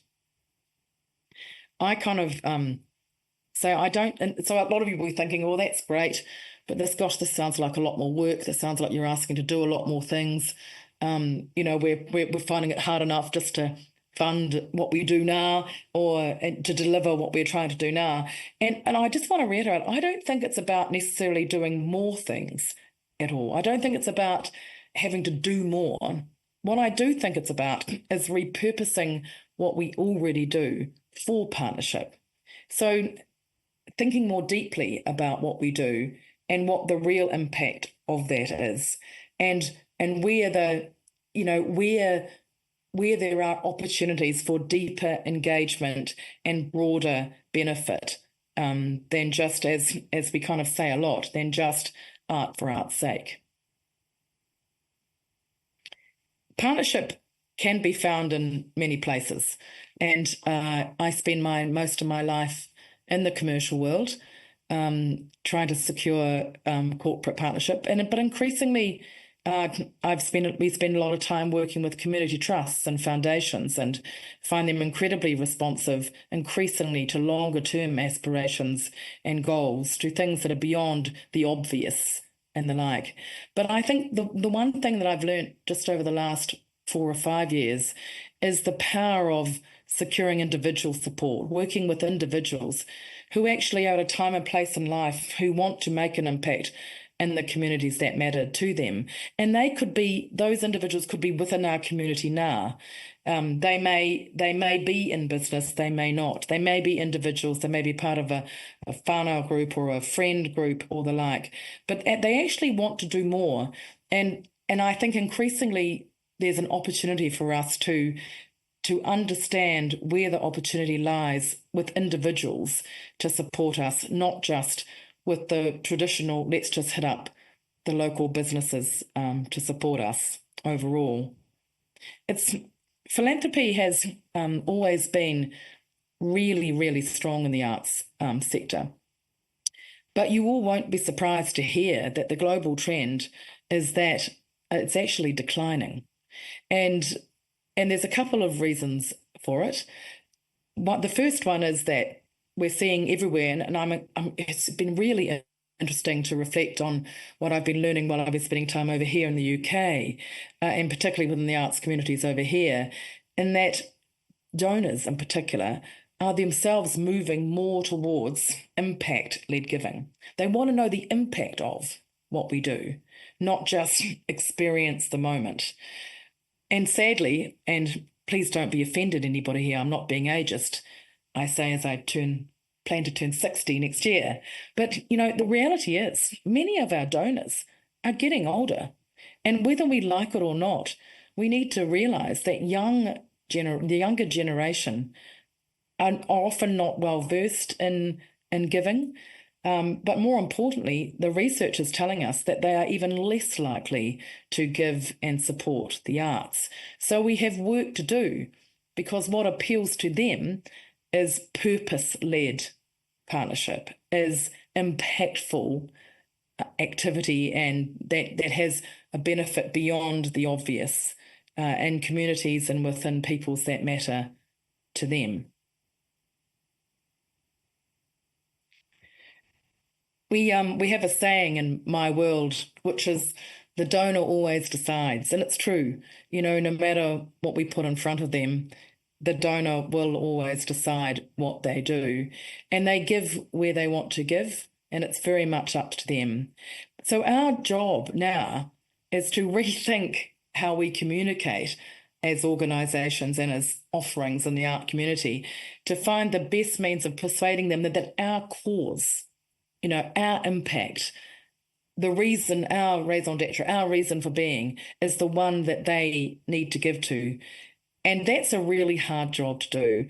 It requires, as I said earlier, a lot of deep thought and consideration. And what's happening globally, and the kind of trend that's happening, is that increasingly what people who work and advise in the space are saying is that if we can focus more regionally and locally. And there's this phrase that I've heard so much up here about being hyper-local. I'm not quite sure what it means, but like hyper-local. That focus is often far more effective in engaging people to give and to support and to come into support, and particularly in the arts. That sense of place is incredibly important.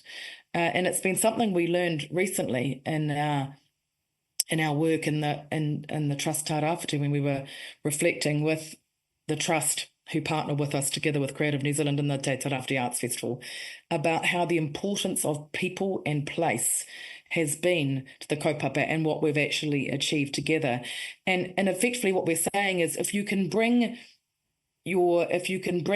things more locally, you can bring things so they're home, that people can see them and understand them in the environments in which they live day to day, that you're more likely to get far greater engagement. And that's also the case, I have to say, with commercial partners. It's about their people in their place and how they can also engage their communities, their customers as well. So thinking less big, more regionally, more local and hyper-local about what is the cause, what is the impact we're making locally, is a really good place to start to attract greater support. There was a really great quote I found, and I found this picture, which I kind of loved. It's not quite the right picture, but there was this great quote that I found recently from an expert up here in philanthropic giving to the arts. And he said, focusing on a sense of place and investing in community, using the role of the arts and supporting that place and enabling, I love this analogy, a rising tide to lift all the boats, has proved over and over again that new philanthropy is achievable. And I guess what's this saying is that if we can focus more on our sense of place and investing in the community, that the arts can rise all those boats, that rising to be the rising tide, that does more for many than many other things. I mean, we are so accessible. There are so many art forms. There are so many expressions through art. It's far more accessible in some respects than sport in many ways, because that's often around capability and less often about experience. So there are things that we can do by thinking more about the sense of space and place and investing in community that will really reap benefits for us. So what do I think this means for us all? These are just my thoughts. I hope they're helpful. I don't have a magic wand, but this is what I've been thinking about lately. So first thing is, we need to know what the impact of our art is. And if we can't articulate that, we're kind of in trouble. You know, it's that elevator pitch. You know, why do you do what you do? What is the impact that we are having on our communities and the people around us? And I hate to say this, but art for art's sake is no longer resonating with sponsors and donors. So we need to be able to be more than that. We need to talk more to not just the art, but its impact in our communities and with our people. We need to be able to articulate what we stand for. We need to be able to tell our story. We need to be able to share and articulate well our values as an organisation, as individuals. And we need to be able to express how we can share those with others to achieve more together. So we need to be able to frame those in such a way that others can resonate with and want to be part of that. We need to be able to have impact beyond the event or performance. And look, we all know we all are mesmerised in the moment of the art or the performance. But in order to be very much purpose-led, we need to go beyond those moments. So what are we doing beyond? What are the impacts beyond the moments? What are we doing in the build-up to and around? And what is our real impact in our communities that we can articulate? I mean, there are some really obvious things. You know, how can we bring our art and artists into the community more, share their stories and skills with others? But actually, there are other impacts in terms of who else can we bring in the journey along with us? Who else can we skill upskill and engaged, engage in our art as well, outside of the pure performance or the moment. And then I think the last thing for me is that I just think we need to have ambition for ourselves and for our community. So we need to have confidence and ambition in what art can do for our communities and our society. I think we're really good now at measuring the economic impact of what we do. I'm not so sure that we're as good as articulating or measuring the social impact, and we need to be able to do that. But I think one of the things that I've found recently is that ambition is a really powerful driver for others to invest and support us. And so if we can be ambitious and articulate ambition, that is a very attractive I guess, persona for people to invest in and support. And as I mentioned, we've just got to need to know how to measure the impact that we do make, and once we do measure it, communicate it, the cause and the social impact of our arts, of the arts, which is really, really critical. From my perspective, building purpose-led partnership takes time. It's about trust. It's about building trust, and it's about a willingness to ask questions of ourselves and our supporters. We need to be open to new ways of working, to developing more collaborative partnerships, and to thinking beyond the art itself, not through our eyes, but through the eyes of others. So that means we have to ask others, what their experience, what they see as the impact, and we need to be far more open about that and what we do. I wanted to share with you just to close, I guess, from my perspective.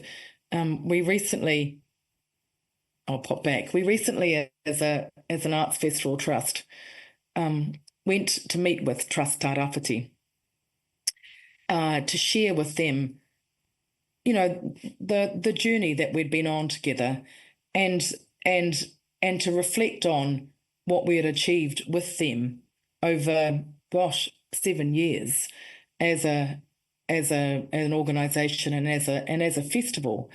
And it was really interesting as we were reflecting. We reflected on our values of manaakitanga, and many others. We were very much rangatahi led. There were a number of values that we had articulated from the outset that had really appealed to Trust Tā Rawhiti and our partnerships. And our kaupapa, was very much about our people and our place. And we wanted to create a platform for connection.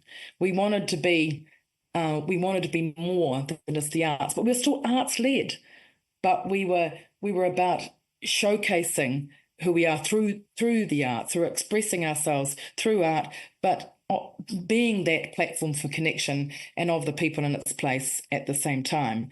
Our creative ecology was all around, strengthening the relationships that exist between creatives, businesses, the community groups, and services as well within Tā Rawhiti. And in so doing, kind of showcasing our people, our creativity, and our place. And so when we reflected and we looked back on the impact, we felt, how do we articulate this? And this is what we were able to share and reflect on, what we had got right and we felt that we'd been able to achieve together. We had programmed local. The content reflected and responded to the community.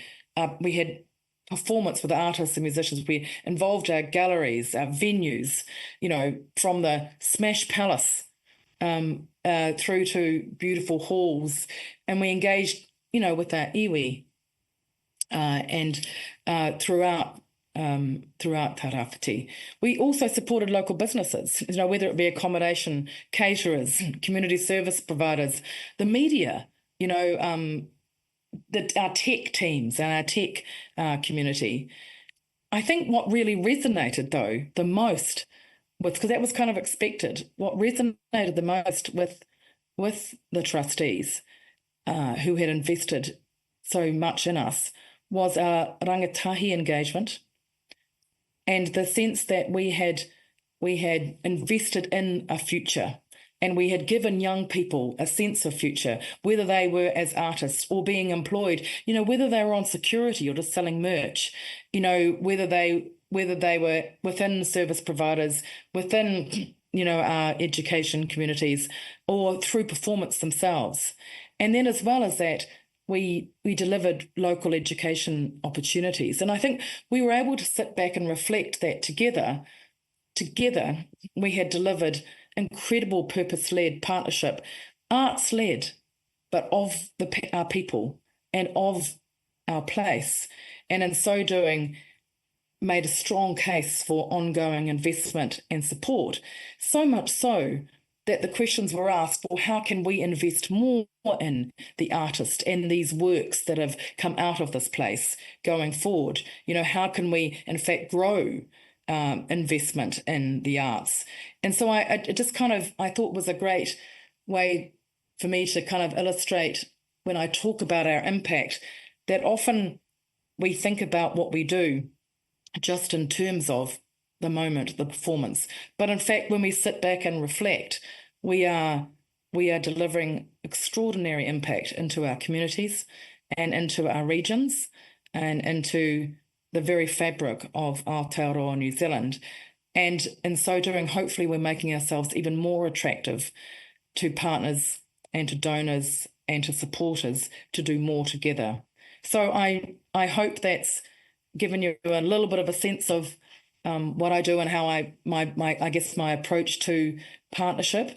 I'm really happy to answer any questions you might have, and wish you all the very best on your journeys as organisations as we look to build a strong arts community within Aotearoa New Zealand.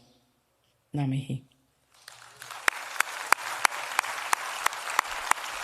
Tēnā koe, Sharon. Thank you very much for some incredibly powerful insights that I have no doubt everyone here will be taking away. Now, because you have been so gracious enough to stay until midnight in London, we're going to have a couple of questions. I'm just waiting to receive those questions. Oh, here we go. We've got a couple here that I want to run past you. In your opinion, in building partnerships with others, how important is face-to-face engagement, and what's the role of digital in this space? Oh, good question. So face-to-face engagement is everything, because we are first and foremost people. and we express ourselves and our values through our interactions, through our language, through our reo, through how we express ourselves. And as artists, we're very good at it. So people is important, but digital is also extraordinarily important, because it enables us. The digital platforms we can work with now enabled us to engage with so many more communities that would otherwise engage normally. So they are really, really important, but you can't have one without the other. Being in person is important. Being there in the moment and in the space is important, but you need to be able to amplify and share through digital channel, and you need to have a really clever and well-managed digital strategy to do that. But you've got to get it right, and the way you do that is by talking to people, by talking to audience, and being really careful with what you do share in that space. Make sure it's appropriate. Make sure it's reflective of your values. And expresses the same language that you would when you're talking face to face. Really important. And my final question to you, riffing off the top of your discussion around philanthropy, how do you engage the next generation of philanthropists? Yeah, look, this is the $100 million question, really. From my perspective, I think we need to make it easy. We need to make it easy for young people to give, which means we need to tell stories of giving. We don't often talk about, it's a really interesting thing, but there are so many people who give quietly, and that's important. But we can still tell those stories, and I think often we don't. We have this kind of, we slap commercial brands everywhere, but we often forget to acknowledge the individuals and acknowledge the whānau. We don't have to name them if they don't want to be named, but the more that we talk about the impact of their giving and share the stories behind their giving, that will enable people to understand what an impact they could have. And it's also about making sure, if you want to encourage young people to give, you've got to make it accessible. So you don't have to. I think sometimes we think, you've got to be one of those, people who can write a check for a couple of grand. Frankly, $20 matters. $10 matters. Giving time matters. So it's not just about donating money, it's about donating time. It's about, being prepared to stand up and support us selling merch, prepared to stand up and be security and be all those things. So it's about actually giving young people experiences that make them realise that they can give.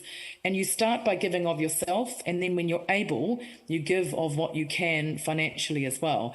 But I think we don't talk about it enough. And when we do, we use patronage, and it's a language that's another generation. It doesn't make sense to young people today. What is a patron? They think you're talking about the Queen, or the King. That people don't understand patronage. So we need to change our language. So we need to think about, what would resonate with those young people. So who are the people that helped us by giving us a couple of $100 or $20? We want to acknowledge you. So we use different language. We make it feel accessible. We make it feel aspirational, and we basically celebrate those that do. There's a lot of work to be done. We've got to talk more about giving. I was brought up to tithe. I'm showing my age, but I was brought up by a mum, one of 7 kids with a solo mum, and we were taught from the very beginning in life, you give, right? Or many of us in this room, we would have been brought up to give of our time and of ourselves. We need to start talking about that again as a community and as a people. And in the arts, we need to acknowledge those individuals that give in many ways and do it in such a way. We tell our stories of our artists. Let's tell our stories about the people behind the artists. Let's focus on those donors, those givers, and ask them why they're giving. Hear those stories. Share those stories, make it more accessible, and basically make more noise around the people that support us in our mahi. A beautifully powerful way to end our session. Tēnā koe, Sharon. Thank you so much for your brilliance, and I'm sure your mum is incredibly proud of you. Speaking as a solo mama myself, I have no doubt she's incredibly proud of you. Tēnā koe. Kia ora. Well, e hoa mā, I hope you took heaps from that. I certainly did. And just a couple of lines that I want to take and extract from Sharon's kōrero. Something that stood up in my mind and is still there is, what is the horizon? What is the time horizon of what we are doing? What is the time horizon of what we are doing? What is the pai tawhiti that we are seeking, and how do we explore ways of getting there? Repurposing what we already do for partnership. So she's basically saying we don't need to reinvent the wheel here. How do we look at different ways that the wheel might move so that the cogs can turn at a better rate? Really inspiring kōrero. Mihi ana ki a koe, Sharon. Right, our next speaker, e hoa mā, we're moving swiftly, as I said that we would. She is the head of audience and off-platform strategy and a senior writer at the Spinoff. She's an award-winning columnist, former editor of The Bulletin, and has written widely across New Zealand media, including Newsroom, North and South, and Radio New Zealand.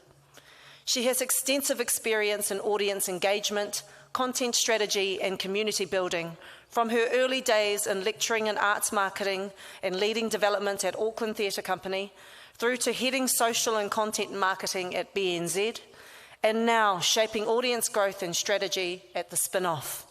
She also contributes strongly to the wider arts sector, having served as Deputy Chair of Auckland Writers' Festival and as convener of judges for the Occam New Zealand Book Awards.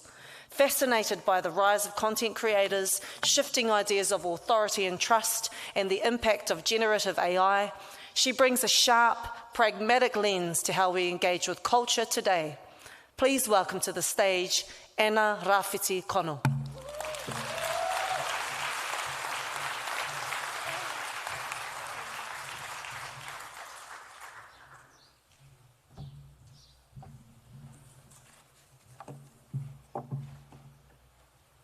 Ka tangi te titi, ka tangi te kaka, ka tangi hoki a hau, tihei Māori ora. Kia ora koutou, ko Anna Rawhiti Connell tōku ingoa. I thought I had this presentation nailed on Monday night.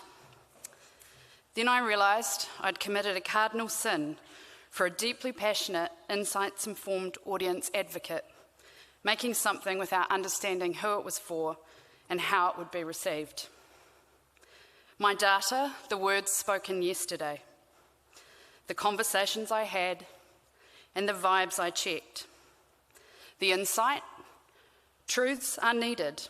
We are already in the future, there is no going back. But, as one woman once said, hope is necessary.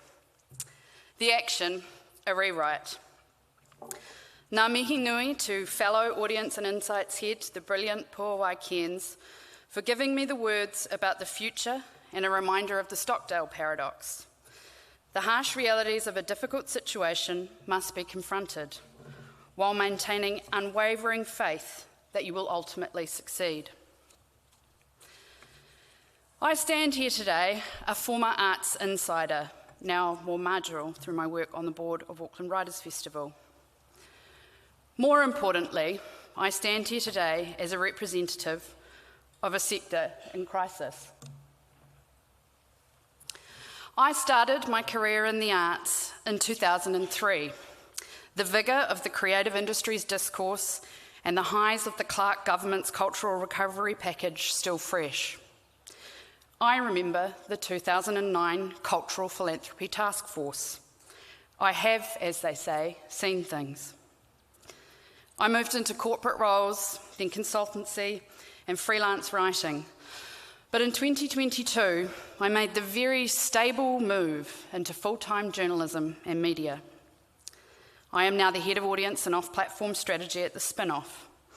I will explain the off-platform strategy a bit later, but suffice to say, I have a long history of jobs that I think are best exemplified by this quote from Wayne Gretzky's dad.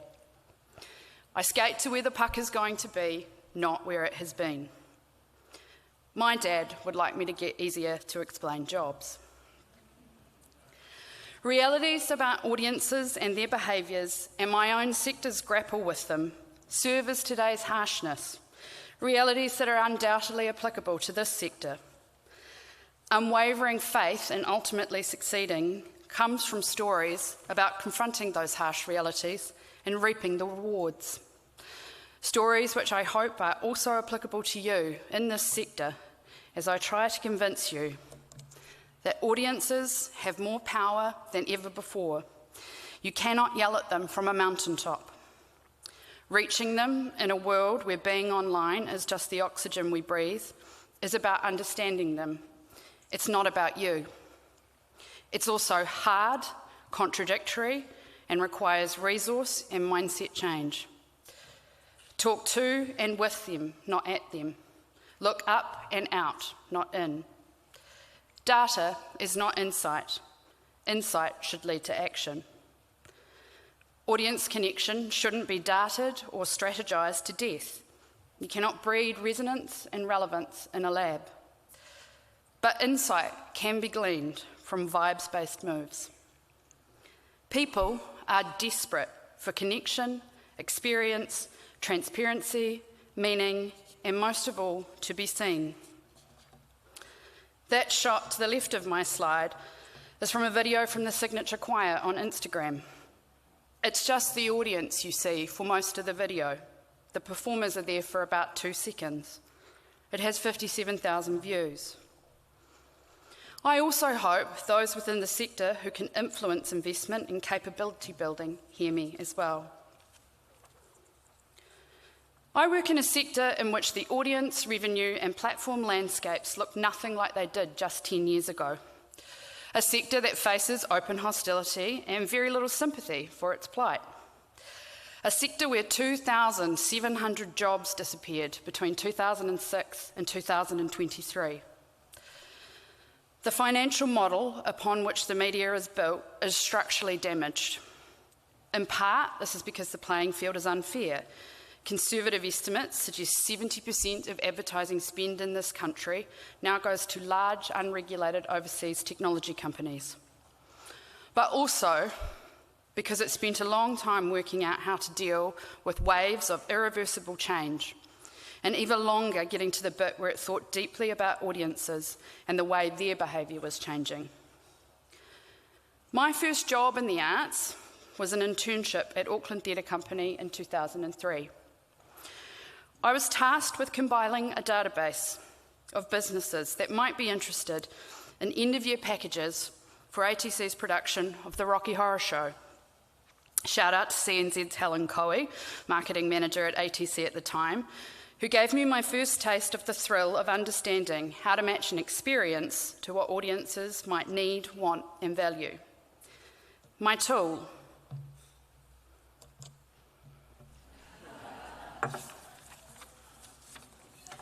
Madness took its toll. A demented diary entry at the time read, "I could die in this room and no one would know for 4 days." Open parentheses, Simon Prast is here, pacing a lot, smoking, close parentheses. The arts, I learned, were not for the faint of heart.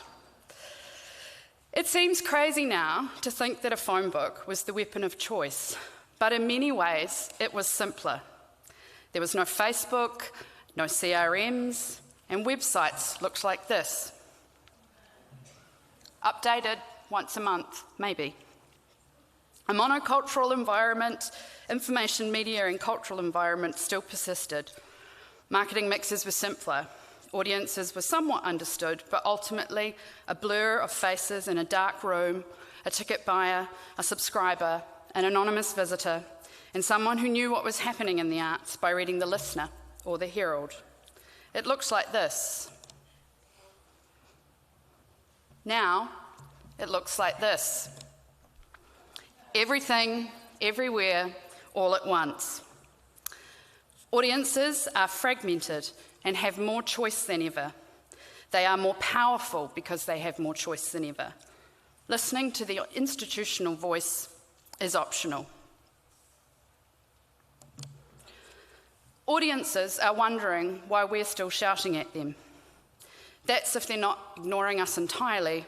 For 43 dog TikToks, creating their own content with larger audiences than most journalists, pinning identity flags to the mast by sharing content that makes them laugh, cry, or speaks for them, or trying to sleep, as Netflix insists they should not. Reaching them and convincing them to do things looks like this. This is a Figma diagram of the New York Times' customer life cycle journey map, which I possibly love more than my husband. Only a third of it could fit on the slide. It maps every entry point, purpose, flow, and desired audience action. It reflects a deep understanding of audience behaviour, need, and utility. Their product suite is the envy of the media biz. The joke is that the New York Times is now a gaming company that also happens to offer news. It drives revenue, but more importantly, it drives habit. They have just launched a family game subscription this week. They are informed by millions of data points, but sometimes it's pissed off emails from parents who just want their kids off their Wordle that drives action. It is immense and intimidating looking at this, and the New York Times undoubtedly has at least 50 of me. But it is necessary to hold this gold up to the light. Audience work is magpie work. You might look like this after seeing that, and I look like this most days. I deeply understand that many of you possibly have half a person working in roles that could be classified as engaging with audiences. Within the media sector, this can include audience revenue, insights and data, product development, audience engagement online and via live events, and yes, what should probably be the tail end, but is often a substitute for the whole of audience work, marketing and comms. It has to become everyone's work. An audience-first approach is a whole-of-organisation mindset, and it can start as simply as putting the word into people's job titles. There are so many parallels between the arts and culture and media sectors, but I see the word audience far more frequently in job titles in the media sector than I do in the arts and culture sector. We stole it from you. I have many opinions on social media. You might have read some of them. I believe I called it a failed experiment not long ago. But when we get research about news consumption out of the United States that undoubtedly maps to over here, that says over half of 18 to 34-year-olds now identify social media and video networks as their main source of news, I don't get to have opinions about social media. The industry, in mountaintop mode, has been hand-wringing about this. It has had an antagonistic relationship with social media for obvious reasons. But audience work is holding multiple truths at once. I have to understand the appeal of Joe Rogan. I don't have the luxury of not skating where the puck is going, not looking up and out and around the bend. I'm very lucky to be one of the executive producers on Now You Know, a social-first vertical video series. Most social video should be vertical these days. We launched 2 months ago that directly responds to the changing news and information consumption behaviour among young people. Robbie Nicol is the face. Audience work is magpie work, and we have picked up bits from creator media that work for journalism. He is trusted, authentic, and funny. The series has racked up 1 million views so far, and importantly, meets our target audience exactly where they are. That's showing up in the 500,000 minutes of time spent with the series so far, and in the age breakdowns we get on each video. We have come down from the mountaintop. I went on from ATC to head up social and brand content at the BNZ for 5 years. I started there as a community manager. We had started using Twitter to send tweets linking to PDFs of analysis from our economists.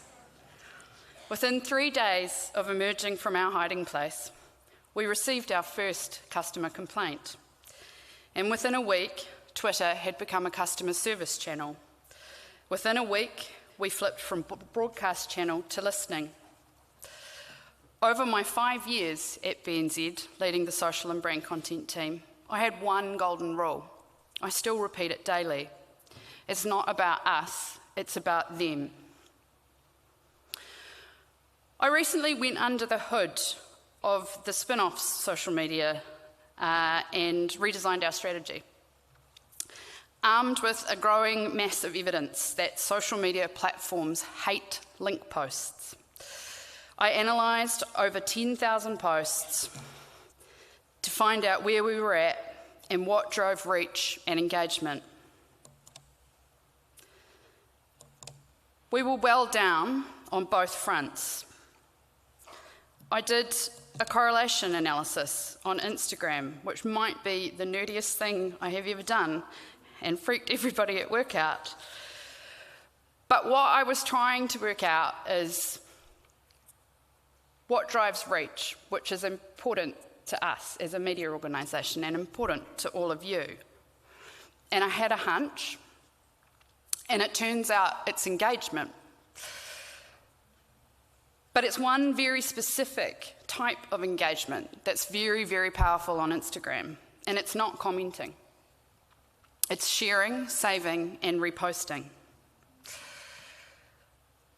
We have flipped what we do on its head on social at the Spinoff. We don't post links often. because the algorithm hates them. That is entirely counterintuitive to our business model, but it is necessary because that is where the audience is. Our Instagram strategy is based on people primarily getting what they need on platform, on Instagram. That's off-platform for us, and where I get my new mouthful of a job title from. It's simply code for where the audiences are. Our content pillars are from a very old YouTube playbook, a 2010 YouTube playbook. It's just content that speaks for people, informs them, inspires them, and entertains them. That's what gets viewed and shared, and that makes up about 80% of what we're doing there. It's not awareness, it's not trying to drive traffic, it's trying to create content that speaks for people, that inspires them or entertains them. People want to belong, they want to be seen, and they do this on social media by sharing content that expresses their identity to others. I returned to ATC after my internship in 2006 to spend 5 years working at the money end of the business, asking for it all the time. My audience was sponsors, stakeholders, funders, and patrons. I learned valuable lessons. Long game, two-sided engagement, and relationship management is critical. Do not ask, do not get, and no one will die if they say no. I dug deep into the wellspring of those lessons to spearhead our open letter campaign last year. Quite suddenly, our commercial revenue fell off a cliff, and we had a couple of big funding knockbacks. Things were pretty dire and pretty urgent. I had no data or insight. I just had a great team, hope, enough credibility and organisational mindset change after a year of the Spinoff deciding it should have an audience team, and a lifetime of honing a tonality developed in the trenches at ATC, BNZ, and with my column writing. We decided to be as transparent as we could be with our audience, to lay the numbers out. Numbers I crunched at 4 a.m. about 4 days before we launched. We told our audience that only 2% of them supported us financially.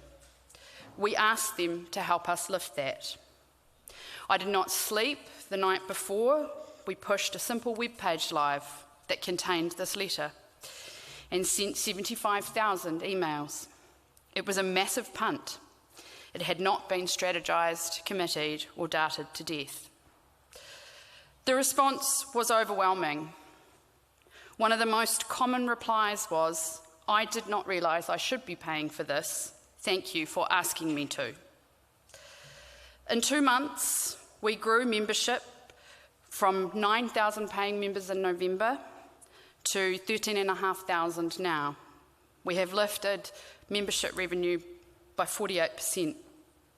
Much like The Guardian, our audience revenue model is based heavily on the intrinsic value of journalism and the Spinoff as a community where people can be entertained, informed, and inspired. You don't get much for supporting us, tangibly. Yes, people love big stories and investigations, but commonly we get responses like, "This is why I am a member," on ridiculous stuff like Alex Casey and I trying to make our own butter. The open letter has embedded an audience-first, transparent style of engagement. We tell our members a lot. It's why I do less writing, that's my opinion about the world now, and more writing telling audiences what we're up to. I write to audiences now, alongside them, not for one from on top of a mountain. I want to end with this beautiful piece of writing from Henry Oliver, editor of Metro magazine, trying to describe what it feels like to be an audience member at the Auckland Writers' Festival. It's not really about the books. Maybe, just maybe, it's about the talking, the conversation. Listening to a dialogue in a live environment puts us in the dialogue. We're there, we're a part of it, we're at the dinner party with people who'd never invite us to their dinner party, even if we're just listening. Maybe that's it. A feeling of inclusion, like being part of a crowd singing along to an anthemic hit, a feeling that's almost impossible to replicate at home. This sector possesses a great advantage over the one I am currently in terms of reaching audiences, reflecting their identity back to them, and creating community. More often than not, they are in the room with you. You offer connection in real life. Why do you think so many media outlets, including ours, are staging live events? You offer belonging. It's a story as old as time and more desperately craved than ever. But the art of it in this era is not in how you tell your story from a mountaintop, but in how you tell theirs. How what you put out into the world to reach audiences actively reflects their identity, values, needs and wants. How you belong to them and not how they belong to you. Nō reira, tēnā koutou, tēnā koutou, tēnā koutou katoa.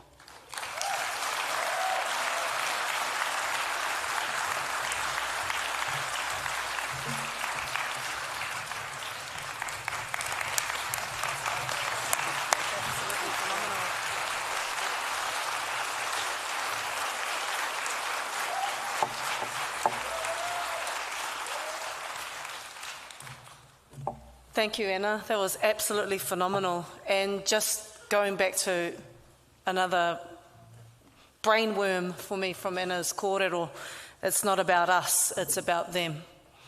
And that's a really poignant thing to keep considering as we move through such challenging uncertainty in this highly political, cultural and social climate. So I just really want to thank you for offering up all of your expertise and brilliance to the Nui Te Kōrero conversation today. Tēnā koe.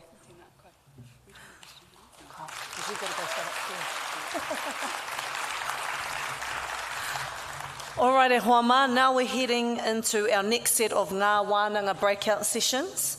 If you've already selected your session, you'll find it noted in the program section of your app that hopefully you've all downloaded. If you haven't made a selection yet, all good, kei te pai. You're welcome to stay here for the session with Dr. Jess Branson-Shaw, reframing the narrative, shaping public conversations that connect, or head along, of course, to your own selected session. You'll have a few moments to make your way to the breakout rooms. Find your room. You should have it on your app, or there is a plethora of information at the front directing you, and get yourself settled in there. After the Ngā Wānanga breakout sessions, we'll come back together for lunch and then head into our final Ngā Wānanga breakout sessions.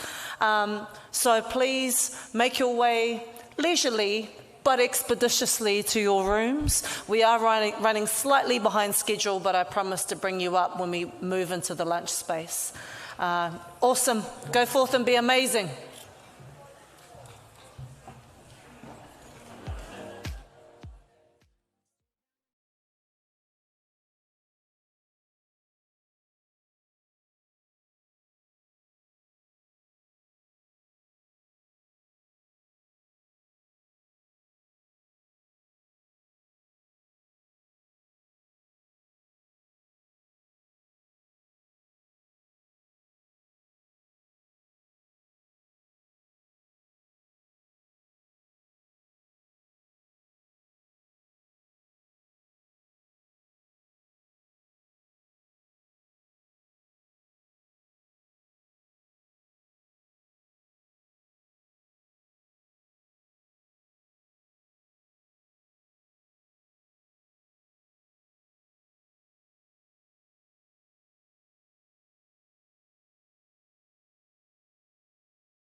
I'd like to invite any of you to come forward or come or squeeze in if you're joining this session.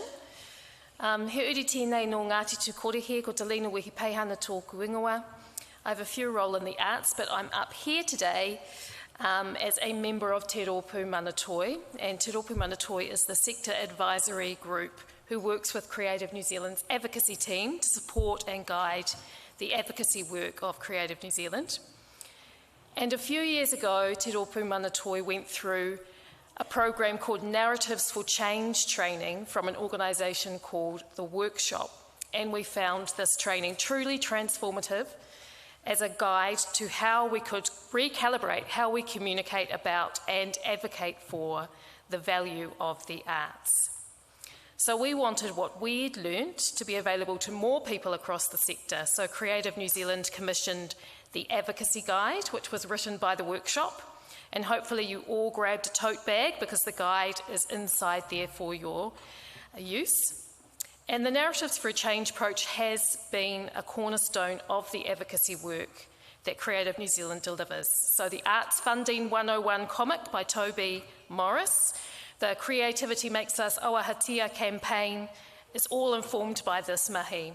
And also across the motu, we've seen other artists who've been through the training using the guide in their own advocacy work, such as Kat Rooker's amazing work with Artists Make Tāmaki, the Stop the Cuts campaign in Auckland, and Creativity Belongs Here, the election campaign that was launched yesterday from Te Taumata Toia Iwi and Creative Waikato. I encourage you to check out their stand over there. So Creative New Zealand have run some training workshops as well on Narratives for Change, and today we are really thrilled that Dr. Jess Berenston-Shaw is here with us to share a condensed version of this training with you all. Dr. Jess Berenston-Shaw is a public narrative researcher and advisor. Throughout her career in government and not-for-profits, she has consistently championed the integration of knowledge and equity into decision-making. She is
everybody. Kia ora anō, tātou katoa. You can keep a little bit of the music underneath me as a musical bed if you like, just for now. Because kei te hoki tonu mai te hunga I warātou wahanga wāhi iti pia. Ki konei ki te rūma nui o tā tātou kaupapa. So everyone's still coming back into the main room, but I do want people to start making their way quickly here because we've got a couple of speakers to get through to the end of the day. We're almost there, e te whānau, and you've done brilliantly. Give yourselves a round of applause. Hopefully people can hear me out there. But just a couple of moments to recap on, actually a couple of pānui while we're here. I just want to acknowledge the Kāti Rangatira, the new leaders program that's happening amongst Creative New Zealand as we speak. And they're not new leaders per se, but they are in their roles, quite senior roles, CEOs, and have been doing so for the last couple of years. They've come to Creative New Zealand to start filling some gaps, doing some information sharing, and I just want to mihi to that kaupapa te Kāti Rangatira tēnā koutou katoa. Perhaps there are a few of you in the room at the minute, and by all accounts you're doing an incredible job, and to keep going e huama, keep going, keep the train moving along. Also, while we are here, Creativity Belongs. The campaign is going. It's an incredible campaign run in conjunction with, please correct me if I'm wrong, Creativity Belongs, in conjunction with local government elections and so forth. If you are interested in understanding more about that particular kaupapa, which is taking place nationwide, please feel free to visit the Creativity Belongs kokonga next to Toi Mai. Also, you will see on your tepu, you are having various extra treats this afternoon. We need the energy in the room as we move through the last couple of moments of Nui Te Kōrero 2025.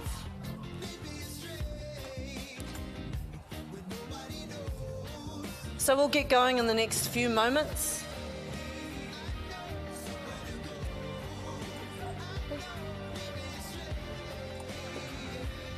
But just while we're sitting here, vibe check, ki tēnei taha o te ruma.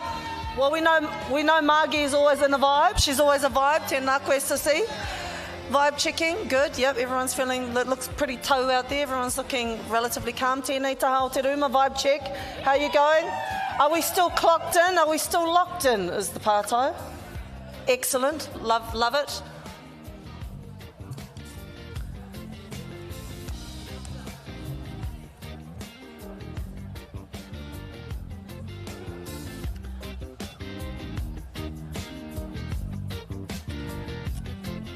Right, and we're just going to push through now while you enjoy your sweet treats, e te whānau.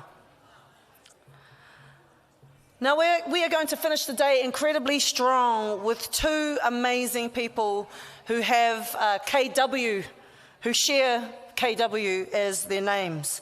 Our first KW is Karl Wixon. Karl is the Kaiārahi and Managing Director of Arahia Pathfinders. Karl was a founder and recent co-chair of Ngā Aho Māori Design Network, a past president of Designers Institute of New Zealand, where he established the Ngā Aho Awards, now Toitanga, and current board member of Toi Mai Workforce Development Council. Nau mai ki te papa kōrero, Karl. Give him a round of applause.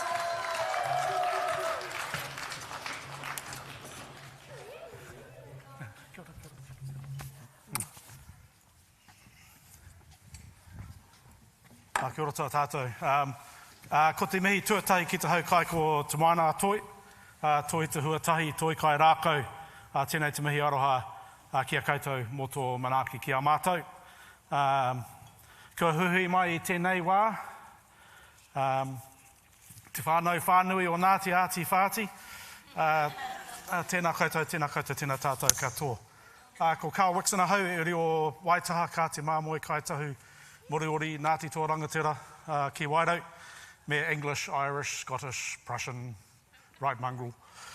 Mutton birder by whakapapa, industrial designer by training, kaupapaholic by nature,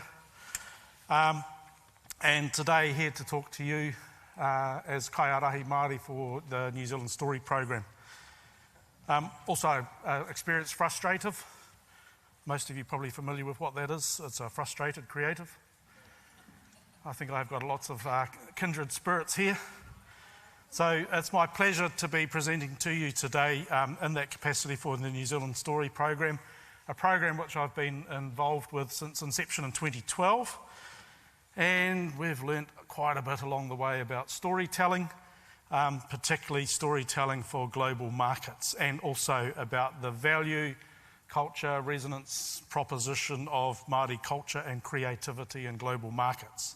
So I'm going to give you he peto whakamārama, a few little insights about that today, whilst sharing some of the recently developed and released content. But bringing it into the context of the theme for this conference, he iti te kupu, nui te kōrero. So the kupu might be small, but the story is massive.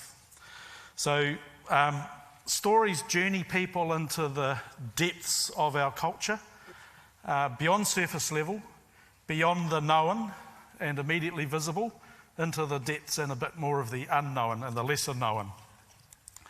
So that's kind of, in essence, what the New Zealand Story Program does. If you don't know much about it, it's a cross-government agency, globally facing program for sharing and promoting and presenting New Zealand in offshore markets. So part of its job really is expanding those market perceptions from whatever existing perceptions exist, from the known into the lesser known and the unknown depths of who we are and our koha ki te ao. You might be a little shocked. Some of you will have been engaged globally, and you tend to engage in spheres where we're known. So you might be a little shocked to actually realise how little the world knows about us, maybe some countries more than others. So I'm going to, a few years back we took to the streets in LA and New York to ask. Sound?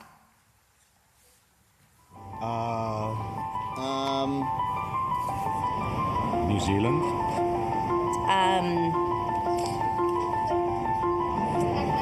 Interesting accents.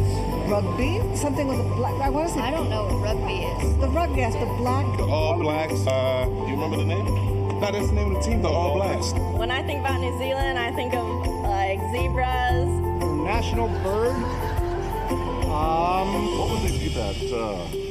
Gonna go for either an emu or an ostrich. I think the Loch Ness Monster comes from New Zealand. So I wouldn't go in the lakes. Food? What food do you eat in New Zealand? I can only imagine anything sheep related. Sheep stew. I believe so. The New Zealand is famous for his pizza. Do you eat kiwis? Yams?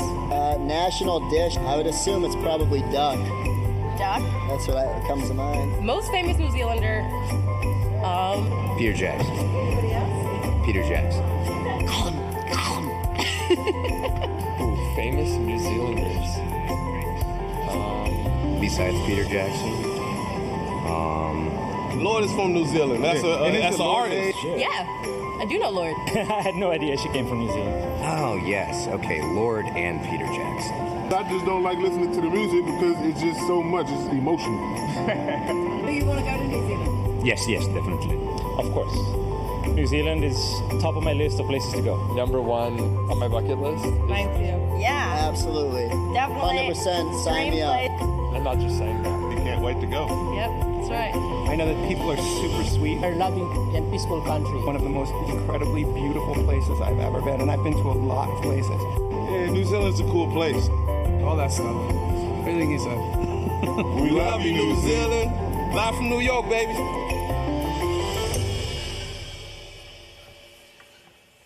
So it took a few plates of duck and yam stew to have a good kōrero with them, to raise awareness.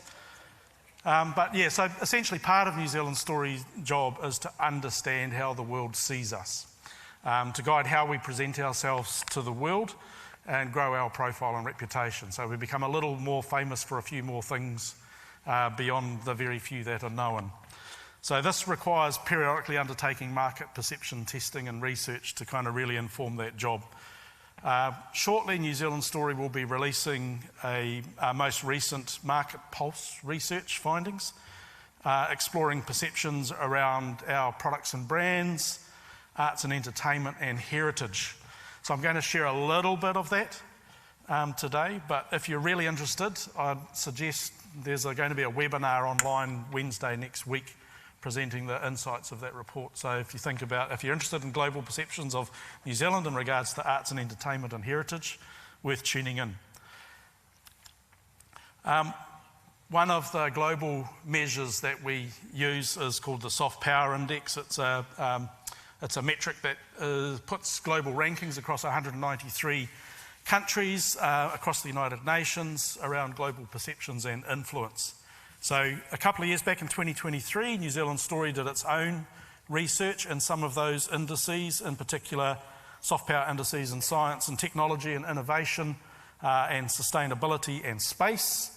But this current year, the work was undertaken across products and brands, arts and entertainment and heritage. So the results are in. The jury has deliberated and it ain't flash. So it may not be what you're expecting based on your own experiences of connecting in markets, because it tends to be spheres you know and people who know you. But there's pretty limited awareness across all three of these areas. So in terms of brands and products, we tend to be known for food and beverage products, not so much the brands. So the most known brand is Zespri. Arts and entertainment, awareness is not great. So as you even heard in that video, people might know who Peter Jackson or Lord is, but they don't necessarily associate it with New Zealand either. We're generally not seen as having rich heritage. However, here's the good news, a little bit of good news. So where there are positive perceptions, it tends to be driven by awareness of Māori culture. So that presents an opportunity to raise awareness not just for Māori but for Aotearoa New Zealand and expand a bit more understanding. So back in 2018, just pre-COVID, we initiated development of the Māori story, or our Māori story, to do just that. However, before we sort of got that finalised, COVID hit, it went on the back burner and only really got picked up again quite recently, with a kaupapa about how do we go about raising that awareness through presenting a compelling story of Pākehā Māori to drive attraction and catalyse connection. So we know awareness is quite limited and it tends to be towards more traditional iconography. Think haka, hongi, hangi and tāmoko. But we also know Māori culture drives positive associations. So use of te reo Māori, even though it isn't understood, tends to be received and drive positive associations. And also our cultural and creative expressions, or the way Māori turn up and engage in market. So actually how we roll, how we exercise our tikanga, manaki, all of those things in market builds more of our reputation than necessarily what we present. So, but that all presents a leveraging opportunity to expand understanding. So to do this, we kind of first had to get an idea of what is this Māori story. And to do that, I drafted an initial cut actually back in 2018 based on, at that stage, what was about 6 years of insights from market perception testing of our culture, as well as the development of a whole series of Māori business stories to present to market. Went through and theme mapped it all, lined it up with market perception testing, and came up with this, like what is the simplest truth and story that we can write that says the least, that says the most. So how do we encapsulate a really simple, essential story around Māori that we can present to market? And this is it. So very simple. If you think of a mihi to market, the blueprint of a pepeha, the backbone is there, the tāhuhu kōrero. So we visited and sense checked that again last year as we leaned back into this project with another 6 years of insight, and it still rung true. So this story, every word is intentional, every line speaking to a truth about us and a value proposition we know resonates in market. And of course, finishing with a tono. We don't just project ourselves, we want to catalyse a connection or an invitation or an engagement. But of course, NZ Story is a government program, so it's not really NZ Story's story to tell. So to do that, this story belongs to Māori. So we convened, curated a cross-section of rangatira, mātanga Pākihi, cross-sectors, cross-iwi, cross-gender, to share their kōrero and whakaaro. The backbone story just prompts the inquiry, but they share their kōrero and whakaaro. We capture, edit it and curate it into a singular compelling story aligned with that tāhuhu kōrero. So about half of these people you see here engaged in creative sector, some of them more obviously than others, but all of them creativity and innovation as a thread throughout. So this is that story, mihi to market.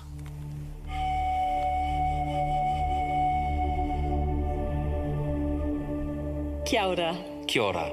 Kia ora. Kia ora. Welcome. Who are Māori? We're Māori. Māori are the indigenous people of Aotearoa. We are tangata whenua, which means we are the people of the land. Which guides our connection to Papatūānuku, our Mother Earth. The natural world guides us in everything we do. It drives us to make a difference in the world. Our tupuna, our ancestors, traversed the great Pacific Ocean with fearlessness. The way they made it here required science, technology, innovation, astronomy, astrology. We are voyagers, navigators, innovators, and also educators. We've always been people that want to find the next horizon. And this requires a high level of curiosity. We had to be creative, and we bring that through into our businesses. Māori are driven by entrepreneurship, by breaking ground on how to do things differently. Innovation is about new ways of solving problems, and Māori are expert at solving problems. And we are ambitious and bold. We think outside the box and then just get on with it. We're very sort of push the boundary type people. When engaging with Māori, you can expect to connect and bond over shared values. The way we live and work is informed by our Indigenous Māori culture and values. And we apply the principle of manaakitanga. For Māori, that is the most important thing, is to host people, to look after people. You end up building values-based businesses where it's really important to do the right thing. Kanohi ki kanohi. Face to face. That's the specialty of Māori. As Māori, we don't look for customers, we look for partners. It's not just a handshake deal, it's a partnership built on trust. It's about a connection and a relationship that's far deeper than just business. Doing business with Māori is just absolutely wonderful. It's respect and trust-based first. Where we are always looking to find our connection. We have a duty of care to our people and to our place and to our business partners. This is about what we can do today to make a positive change for our future. And that comes from a word in Māori we call kaitiakitanga. Which is good for business, good for Aotearoa, and good for the world. The Māori are putting well-being at the heart of what it means to be creating a prosperous nation. We intend to have intergenerational relationships. We don't have a 5-year plan. We have a 500-year plan. It's not just about bottom line, but it's about that connection and reciprocity. It's about how you can do something special and help your people. It's about wanting to leave a positive legacy. The Māori economy is dynamic. There's so much opportunity. Māori are great at agribusiness, but that's just the tip of the iceberg. There are new opportunities in property, investment, scientific research. In gaming, technology, film. It is exciting, it's invigorating, it's about we and not I. We offer a unique perspective to the world. That's what makes us special and different from every other country. As long as this country stands up, Māori will stand with it. Neke neke mai, no mai ki te ao Māori. Welcome, come and join us, meet us.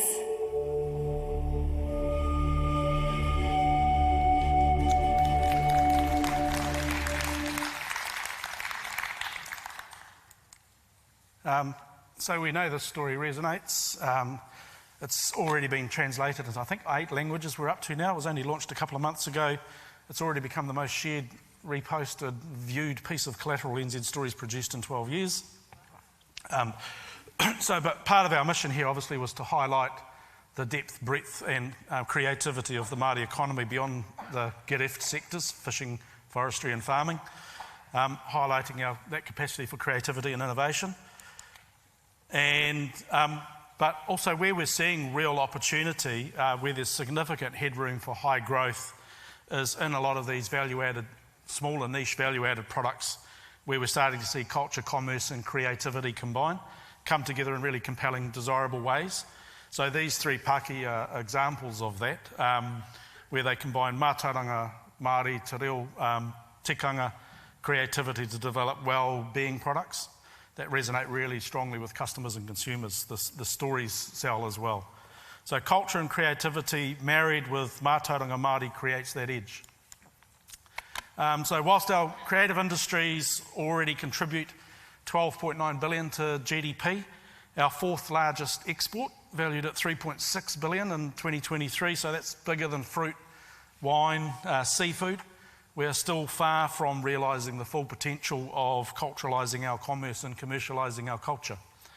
So whether that be through brand and story or activation in markets, or through the exercise of our tikanga and performance and the way we engage, or whether it be turning artefacts into products that can be scaled and commercialised. So we've got the skills, culture, capability, capacity. We just need to do it strategically more often and with more smarts, more deliberately, to uplift the value of Te Ao Māori. So we need to take people beyond that surface level engagement with Toi Māori to realise its full potential. Every kaupapa is an opportunity to do that if you do it with intention. So we recently did an exercise just to do that with one of our long-standing nation brands, our little iconic, that fernmark tohu you see up there, a national icon. If you know much about it, he tohu Māori tēnei, he taonga toku iho, he tohu Māori. So we wanted to reinstate that whakapapa and the mauri of that tohu and honour that legacy. We refer to what we've developed on this as the te kura, and that comes from the whakatauki that was shared by Joe Warbrick of Ngāti Rangitihi in 1888, who presented it as the proposed tohu for the natives rugby team that toured globally. So it was the first time this tohu was used globally as a national icon, was back then, came from Joe Warbrick. Later, Tom Allison of Ngāi Tahu got it embedded permanently with the New Zealand Rugby Board, the jersey we know today that the All Blacks wear. But in gifting that taonga over, it came with the whakatauki, mati atu he tō, ara mai he tō, mati atu he te kura, ara mai he te kura. So we wanted to re-enliven that tohu ane.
Nō reira, kamutu taku kōrero, over time by 4 minutes.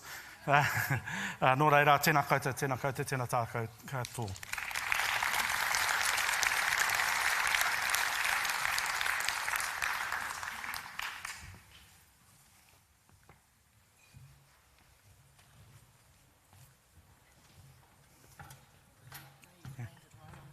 That was amazing.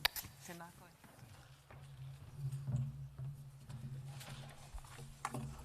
Can we please give another round of applause for Karl Wixon of Waitaha, Kāti Māmoe, Ngāi Tahu, Moriori, Ngāti Toa Rangatira.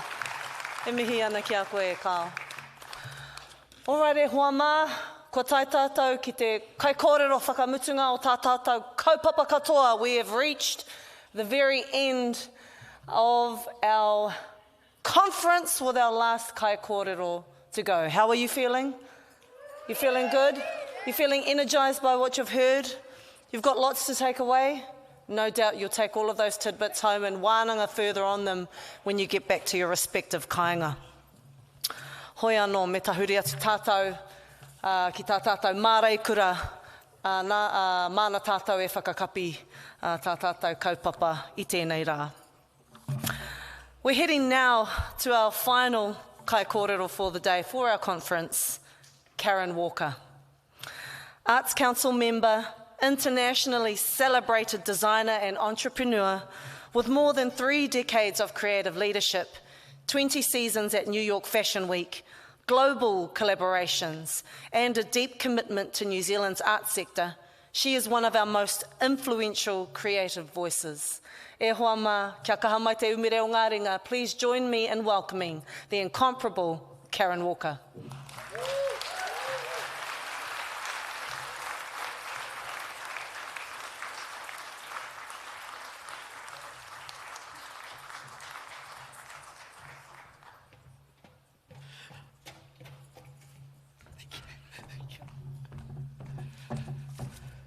Sorry, that was a little further walking than I anticipated.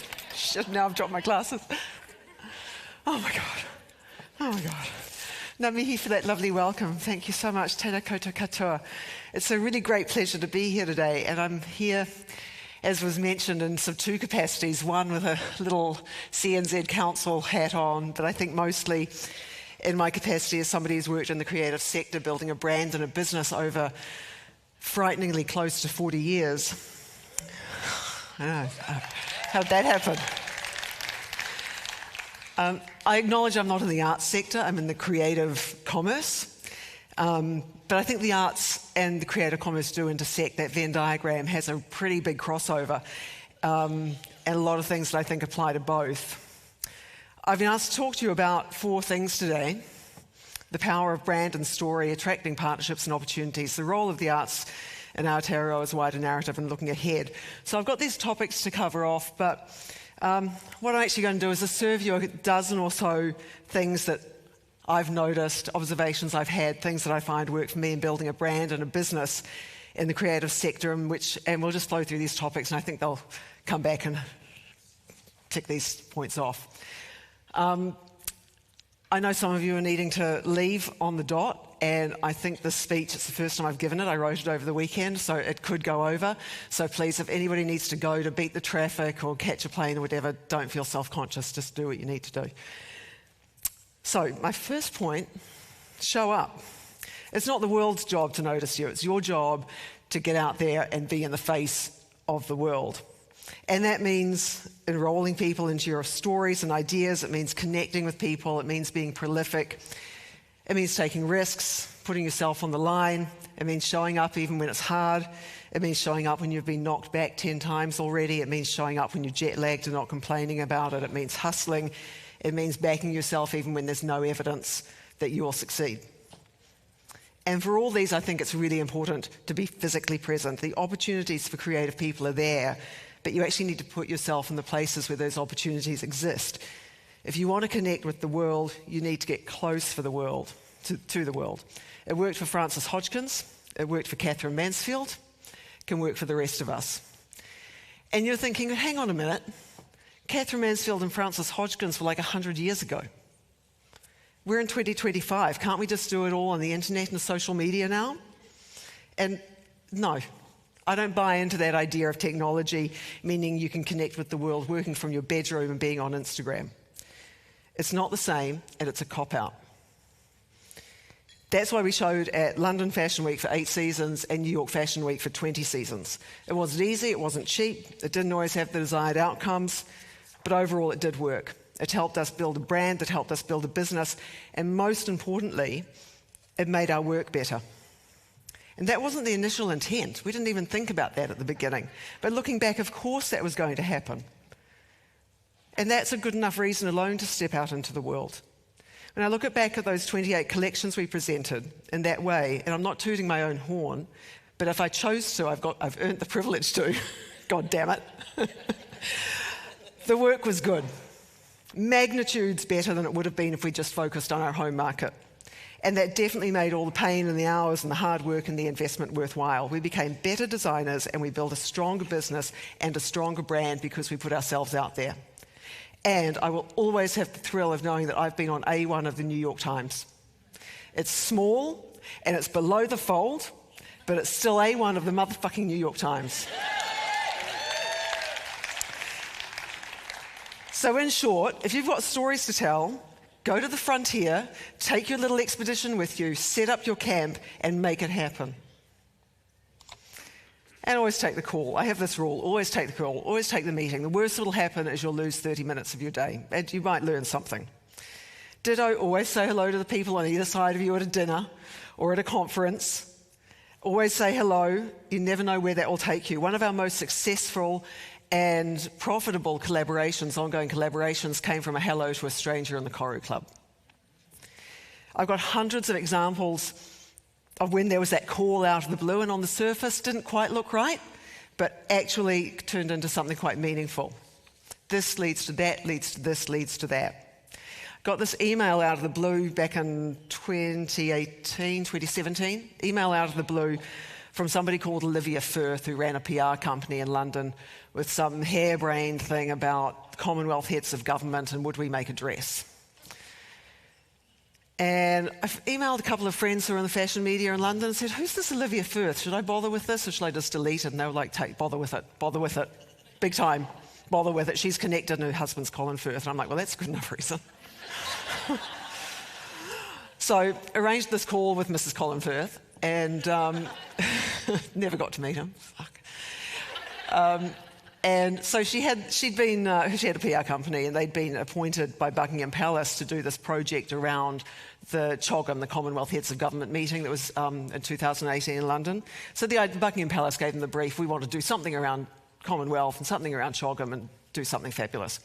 So they came up with this idea of there are 53 Commonwealth countries, take designers from half of them, take artisans from half of them, pair them up and get them to make something and then we'll put it on show in Buckingham Palace. That was the long and short of it. So I'm like, cute idea, but you want it when? And you want us to partner with what country? Like we've got, it sounds like a DHL nightmare, it's a logistical nightmare, and it's 4 weeks away or something bonkers. So took the call, thought about it, emailed her back the next day and said, thanks for considering us, but it's just too hard. It's like 4 weeks and you want us to work with who? And within like 30 seconds of sending the email, ring, it's Olivia, you've got to do it. So, okay, you know what? If I can rewrite the rules, would this work for you? One, I've always loved Te Vaivai, which is Cook Islands quilting. I've never had an opportunity until then to do anything with it. If you could overlook the fact that the Cook Islands isn't part of the Commonwealth, because it's a protectorate of New Zealand, I guess, and if you could let us work with people who are right here in Auckland, maybe if I can get all my ducks in a row. She's like, yeah, fine, whatever, let's do it. So I spoke to my team and I said, how do you guys feel about this? So we've got, let's say 4 weeks. We don't have any connections yet, we've got other work we need to do. What do you think? My team were all like, we've got to do this. So then it came down to, okay, how do we make it happen? So all we knew was we had 4 weeks and we wanted to make a dress with Te Vaivai artisans. It was all we knew. And it had to be done by blah, which is like, 10th of January or something, like nightmare timing, just when everybody's trying to have a holiday. And, it's Auckland, right? So my sample room manager said, my boyfriend's mother's neighbour knows somebody who does Te Vaivai. Shall I give her a call? So this is Te Vaivai. Does anyone know this woman? Mama Tukuaturia? She knows everybody. Just a whoop. Yeah? She knows everybody, so I'm sure there's somebody she knows in this room. So this is Mama Tukuaturia, one of our most recognised Te Vaivai artisans, a taonga with works in Te Papa and other museums, a gifted artist. So this was the sample production room's boyfriend's mother's neighbour's friend. So anyway, long story, I'm not going to fill in all the details, but eventually she agreed, I'll do this. crazy project, just because she, this work has to come out of her. She can't stop it. So we did this project. We designed the dress, and then we had 5 Cook Islands mamas embroidering on it. 5 of them, these 3 mamas doing the sewing, 2 support crew making the ham sandwiches and playing the ukulele, literally. And they did 1,000 hours of stitching on this dress.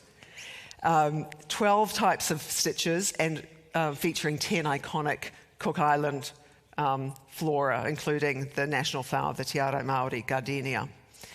They did this beautiful job, and they're in my office doing the final touches. And that's our 5. And they're aged between 60 and 91 when we did this project. And that's the final dress on model. So we made this beautiful, it's kind of like a tree, with the flowers coming up it. And so they did this beautiful, beautiful job with 1,000 hours of hand stitching. And it was a real privilege to work with them, totally different way of working for this girl from, waspish DNA from the eastern suburbs. Like every meeting starts with a prayer and a ham sandwich and a song. Like, can't we just get to it? But it was just so great. It was so great. It's one of the best projects I've ever done. It just moved me. So we sent the dress off, and then there's this party at Buckingham Palace. So I'm like, I'm going. Mama, you can come with me, but, I'm going. She didn't want to go, but her family, talked her into it, said, out of your mind, you've got to go. So, we went to London, went to this party at Buckingham Palace. So this is us outside the gates of Buckingham Palace.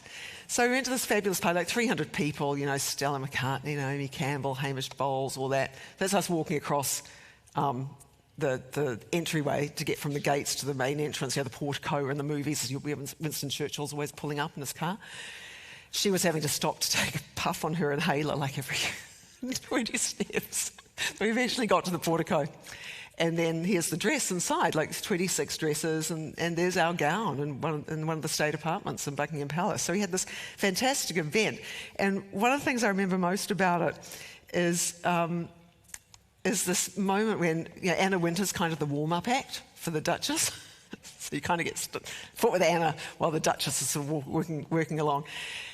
Takua had no clue who Anna Wintour was. She didn't care, didn't know, just starts talking to her about this dress, and Anna goes, oh, she's uptight, it's Anna, And she goes to Takua, oh, I like your dress. And Takua goes, thanks, I made it myself. With, $2 fabric from Māori Town Centre. It was just so brilliant. And then, the Duchess of Cambridge comes along, and I just, introduce them and then just sort of step back and let Takua do the talking.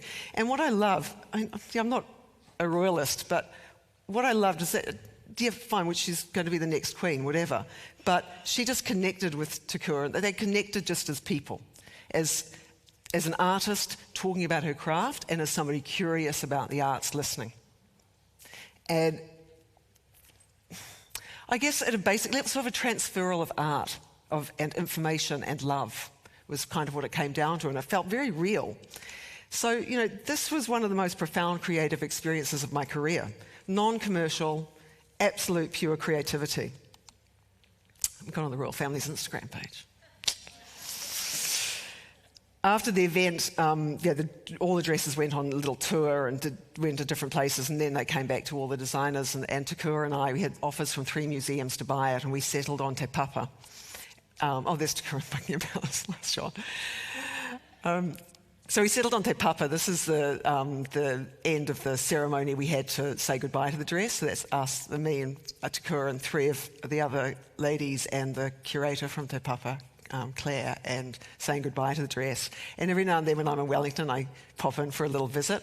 So it's in it's in their vaults, it's safe, and every student who does fashion at Massey comes through and looks at it as an example of collaboration and craft and skill, and I love that.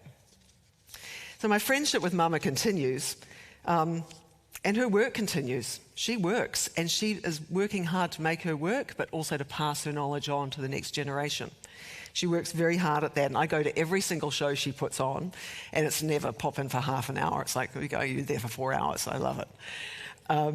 Yeah, and I was with her when she got her gong from the Governor-General, and that was a real gift to me. And I was with her recently for her 80th birthday, which was an absolute hoot. And she continues to amaze me, and she is such a gift to my life. And that came because I took that phone call. This leads to that, leads to this, leads to that. So be authentic, speak from your heart, be you, tell your story. Telling someone else's story or something made up in the boardroom is not going to work. Oscar Wilde said, be yourself, everyone else is taken. He wasn't wrong. If you're authentic, you, your team, your audience, your community will believe what you're saying and doing.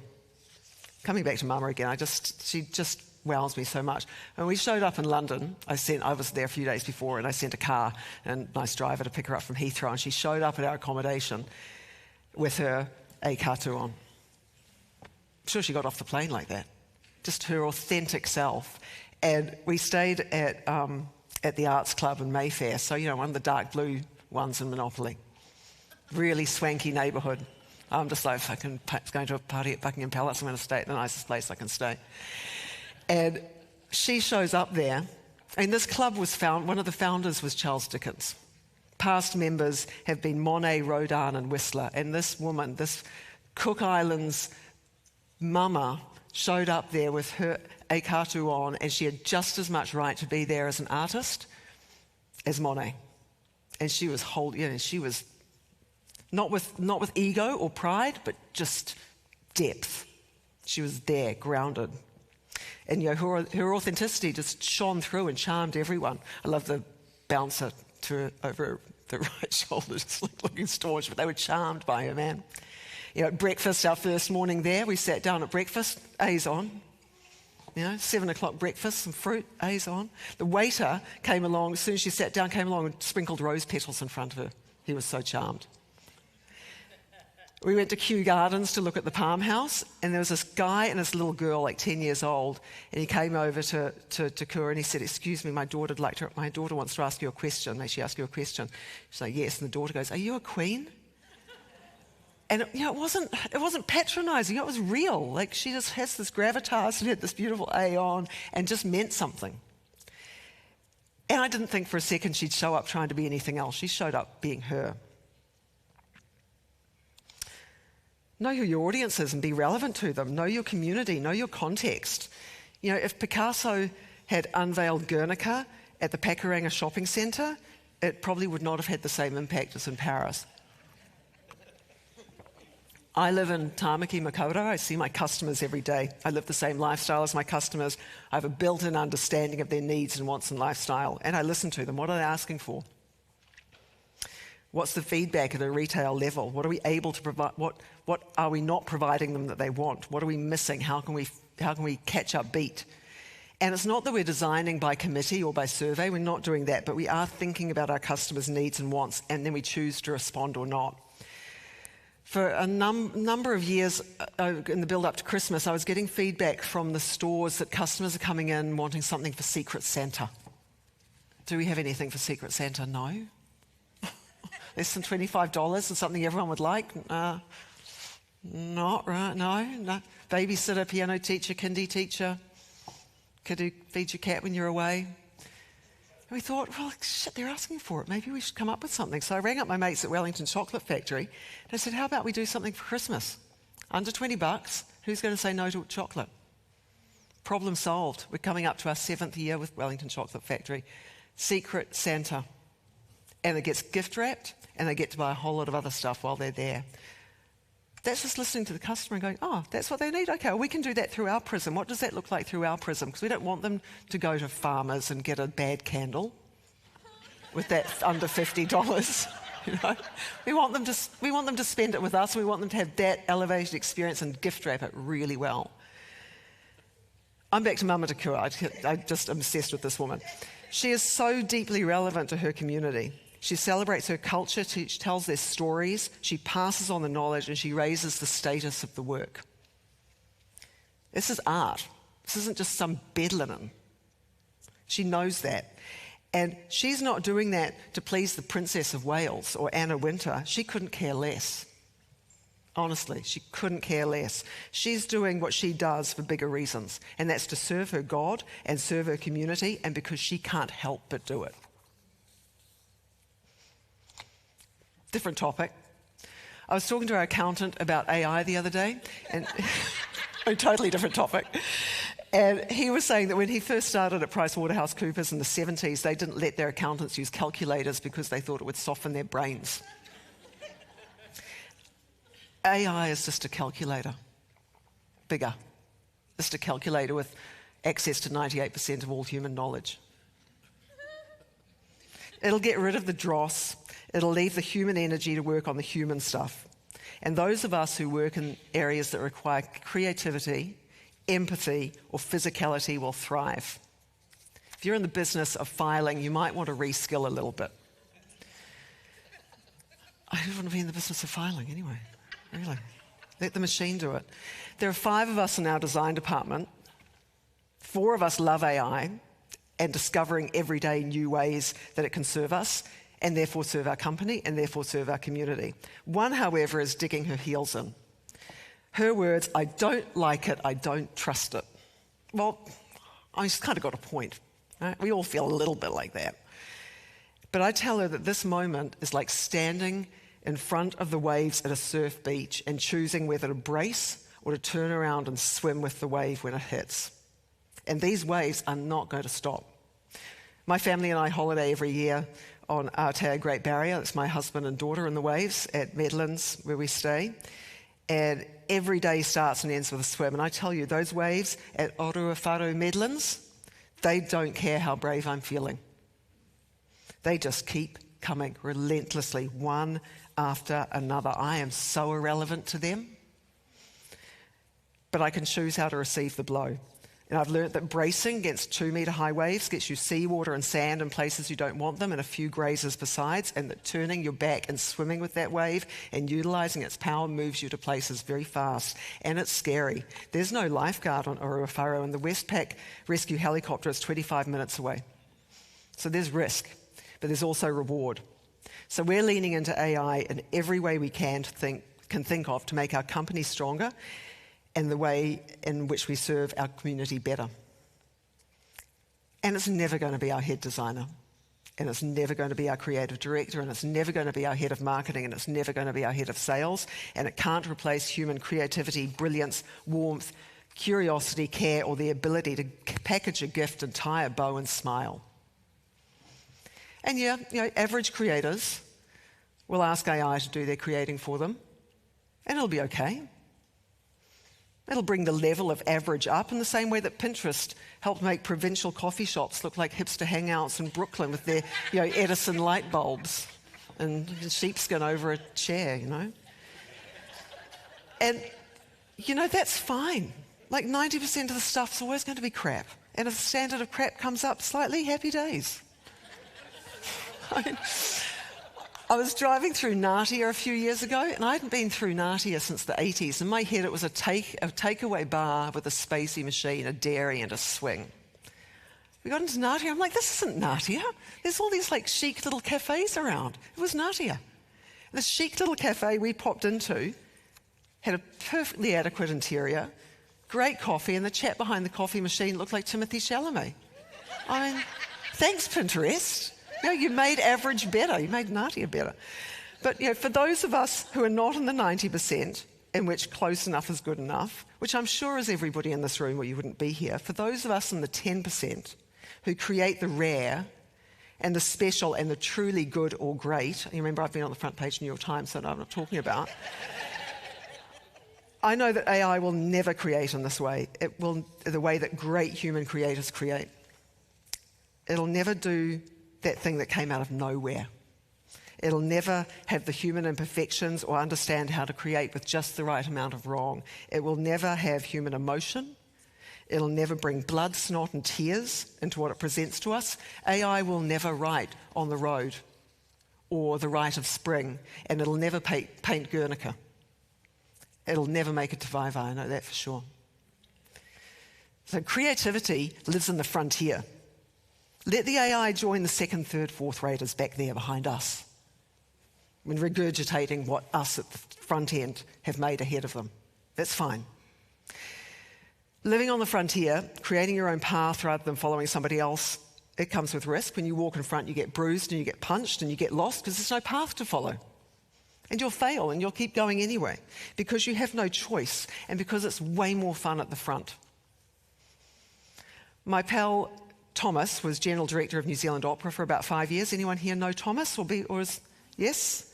Anyone with New Zealand Opera? Yes, same person? Okay. And the work New Zealand Opera put out during that time was so astonishing. Every single time, 8 songs for a Mad King, Macbeth, Turn of the Screw, not a crinoline in sight. And definitely no one pom-pom-pomming next to you in the audience. I'm not saying there's anything wrong with something that's hummable, but none of these pieces were hummable. Nothing wrong with Carmen, but sometimes you want something else. So all these pieces that Thomas brought to life with the New Zealand Opera, they were way out there on the frontier, man. Way out there, but there was one that was perhaps further out on the frontier than others. New Zealand Opera person here knows what I'm about to talk about? Here I go, fuck it.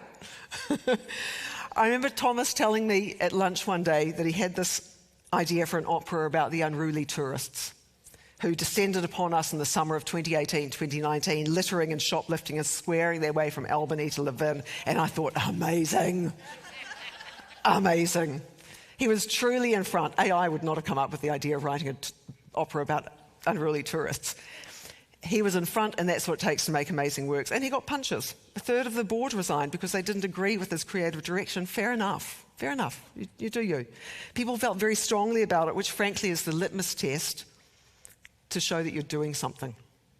And 2.5 years later, I was at the opening night of Unruly Tourists at the Arts Festival, and it was brilliantly placed at the Bruce Mason Centre in Takapuna, just metres away from where the Unruly Tourists let rip.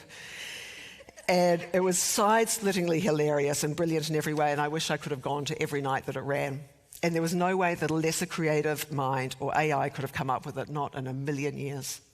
So really, if you're not at the top of your creative game or at the front, not following the path, if you are at the top of your creative game, if you're at the front, if you're following your own path, you're making your own path, AI is not a threat, it's just a tool, use it.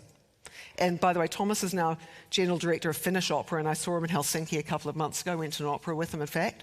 There was no humming in this Finnish opera, man, there was definitely no humming.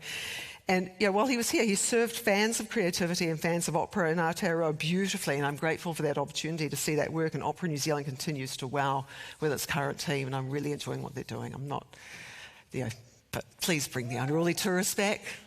The second run, come on, you want to.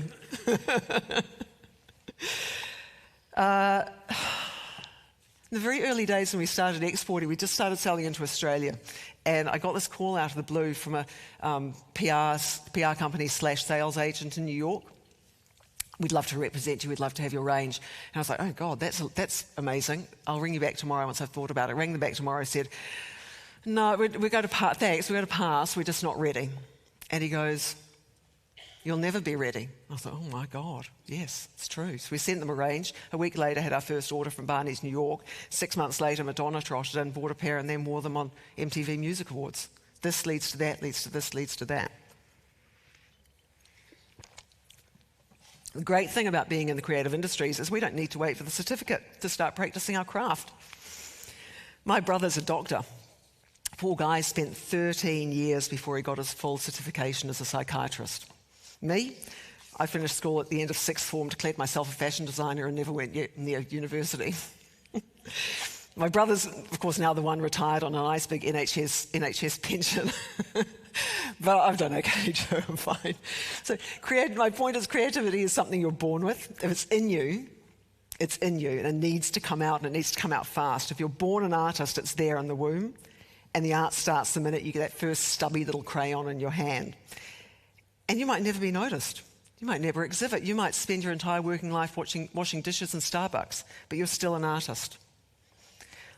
I'm going to bring my husband in here, not literally, he's in Auckland. I'm going to talk about my husband. He was born in Soviet Ukraine. He lived there until his early teens, and the Soviets had this very structured way of noticing talent in the very young, plucking them out of normal life and inserting them into the machine to make them great so they could be of service to the system. Gymnasts, scientists, chess players, et al. At the age of 6, he was a very cute young boy. At the age of 6, someone noticed Mikhail was really good at drawing horses. always upside down for some reason. It's just the way his mind works. And he was plucked at age 6 and spent 2 school days a week in a special school for kids gifted in the arts. I don't know if his parents or if indeed he had a clue prior to that he was an artist, but he was. And at the age of 15, when his family arrived in Auckland with no language and $50, he showed up at Penrose High. His skill as an artist quickly became his strength in a pretty tough playground. He was the man for drawing hot rods on school bags and forging concert tickets. And when it came time to decide on post-school life, his parents were clear. Back in Ukraine, they said, you were gifted in the arts, you're going to art school, sunshine. So Elam it was. He had no choice. But he also had no choice from himself. It wasn't just the parents. It was within him. He had to create, and that's the gift. Speaking of no certification, he's terrible at completion. My husband, he's still got 2 papers to complete before he gets his Bachelor of Fine Arts. At this point, I think Elam should just give it to him, frankly. So when you have this gift, it's unstoppable. For those who are creative, whether it's in the commercial world like I am or in the arts, you don't have a choice in that. You just can't turn it off. But it's also not a human right to be an artist, to be discovered. Not everyone gets there. It takes work, talent, luck, and the rest. Whether you get noticed, but whether you get noticed or not, the work just has to flow. Back to Mama. Te Vaivai, essentially, they take the fabric and they fold it and fold it and fold it like kids do when they're cutting out snowflakes out of paper. And most Te Vaivai artists fold it and then they get chalk and they mark on it and then they cut it. Not Mama.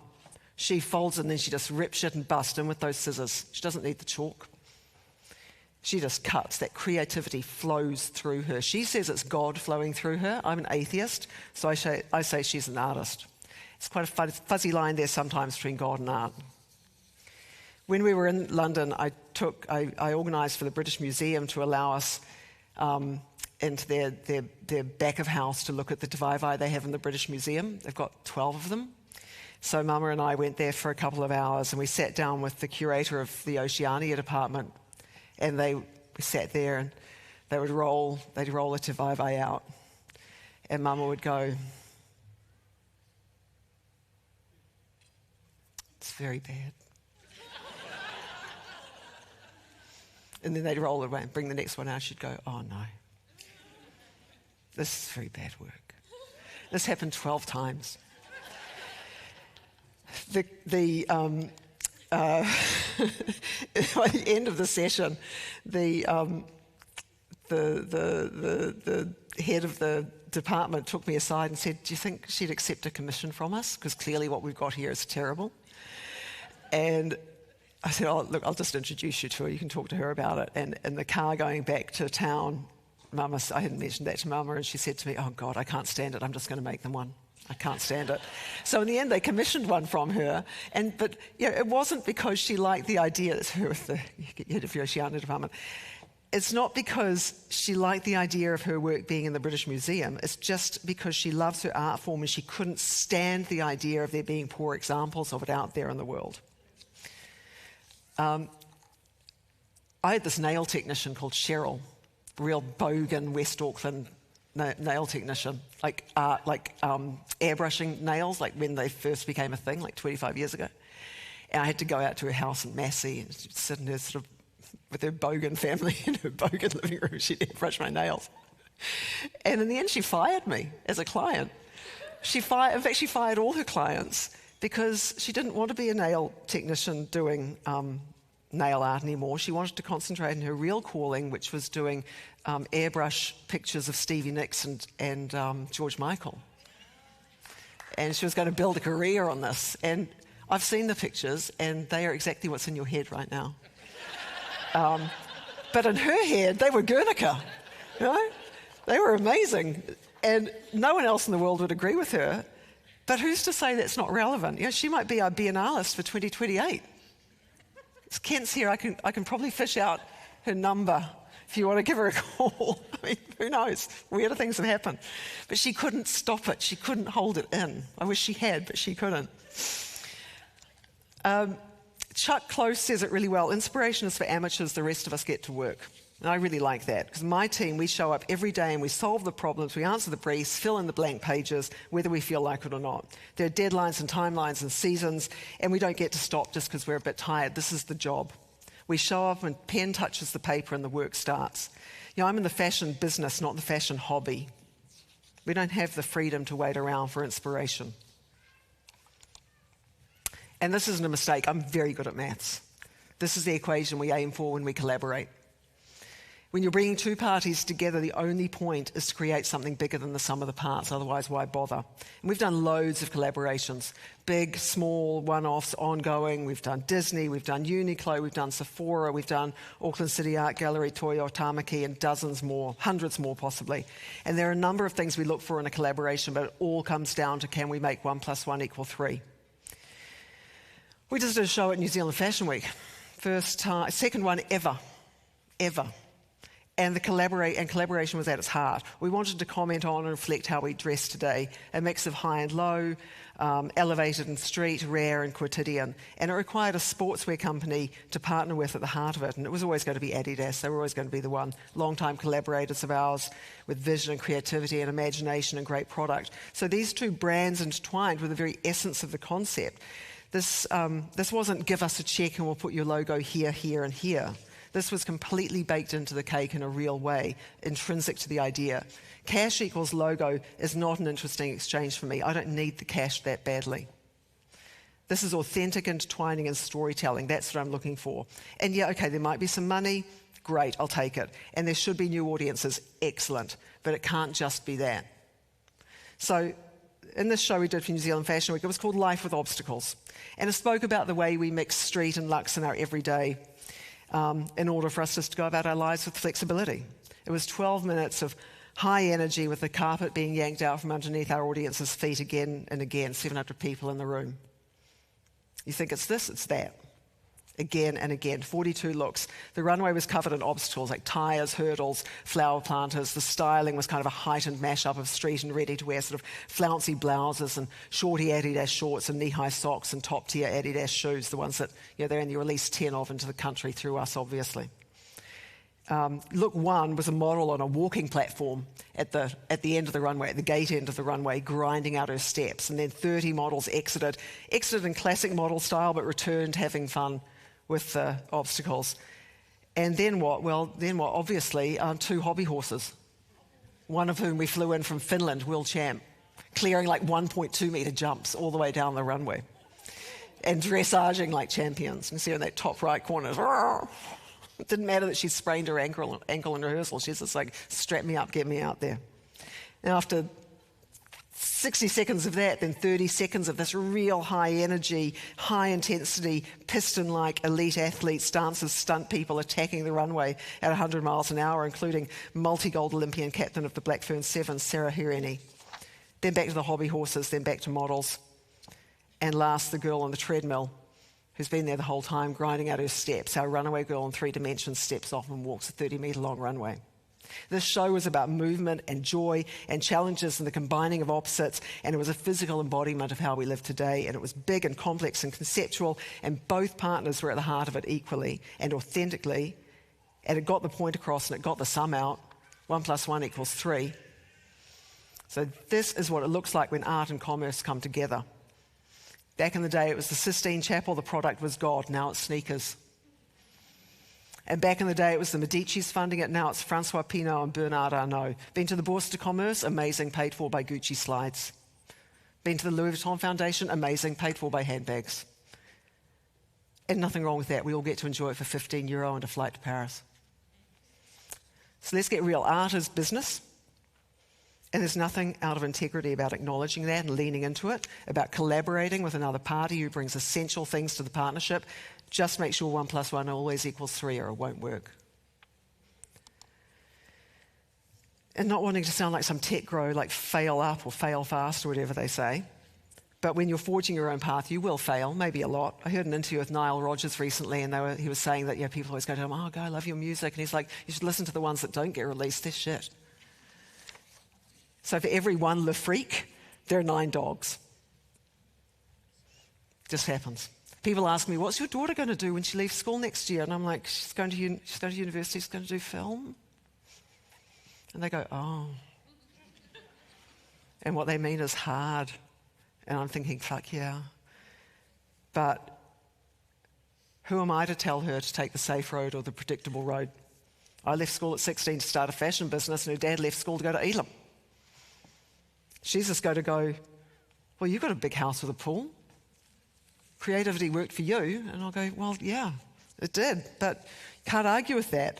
But all I can tell her is that it is tough, and there are no guarantees, and be prepared for that. You know, being in the creative sector, you need to figure out how to deal with failures, and that's about resilience. Got a bad review, didn't fill the seats, third of the ward walked out. Tough, get back to it. And the failing's scary. There are no guarantees that the 10th try will get you le freak. That's why not everyone's in the creative game. It's hard, which makes it rare, which makes it valuable. The early days of my international career coincided with Jane Campion's The Piano. I remember that year at London Fashion Week, everyone was talking about the piano, and I was able to say, oh yeah, that's my local beach. And I was so pleased to see the world gobbling up that part of my world. And how do you describe that feeling? It was kind of euphoric, that being seen by communities who've maybe never seen you before and are in awe. I was at the rugby at Eden Park on Saturday. Those are 10 words I never thought I'd say. Not only was it my second game of rugby I've ever been to, it's the second game of rugby I've ever watched. My notes, there's an awful lot of men lying in piles in rugby. We don't see the ball. Don't get that in tennis. But being surrounded by 48,000 people, all feeling very connected to each other and to their team, that was exhilarating. The people around me, they all seemed to know every player's name, and they were shouting out to them like they were friends with them. And there's a strong sense of connection between people and a reflection of ourselves back at ourselves. And I see that in the arts. I felt that when people in London talked to me about the piano. I saw that in The Unruly Tourists. I went to see that new documentary about Shane Carter the other week, and there's this bit where he's showing the shops that were near his childhood home, and he goes, this was the centre of our social scene when I was a kid. We called it the shops. And I had this visceral yank back to my own 1970s childhood. So, these examples, they're all intrinsically linked to our community and our experiences. It feels to me like a transfer of love, but via someone else's kind of wonky fairground mirror. What a buzz. Having someone's creativity and love link us to one another and have it connect us to those outside our community, it's thrilling. And this is why the arts and Aotearoa matter to me. For others, it'll be something else, but for me, it's this, it's love. Look, I think I've probably rabbited on long enough now. I'd better wrap it up, but I hope there've been one or two things here that maybe connect with you in some way. And it's been such a pleasure sharing these observations with you. And I wish you well in whatever you're creating in the coming months and years. And keep going, please, even when it's tough, because your audiences, including me, love you and need you and truly appreciate you. Ngā mihi nui.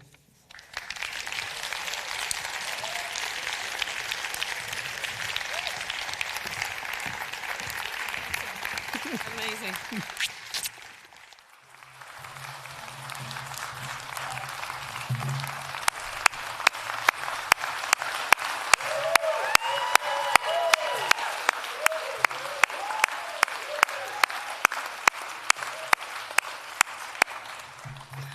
An incredible conference has been had e hoa mate nā koutou I o koutou taringa areare, I a koutou e aro mai ana ki tēnei papa kōrero, ki ngā kai kōrero, I tū, I mua, I a koutou, I enei rangi e rua.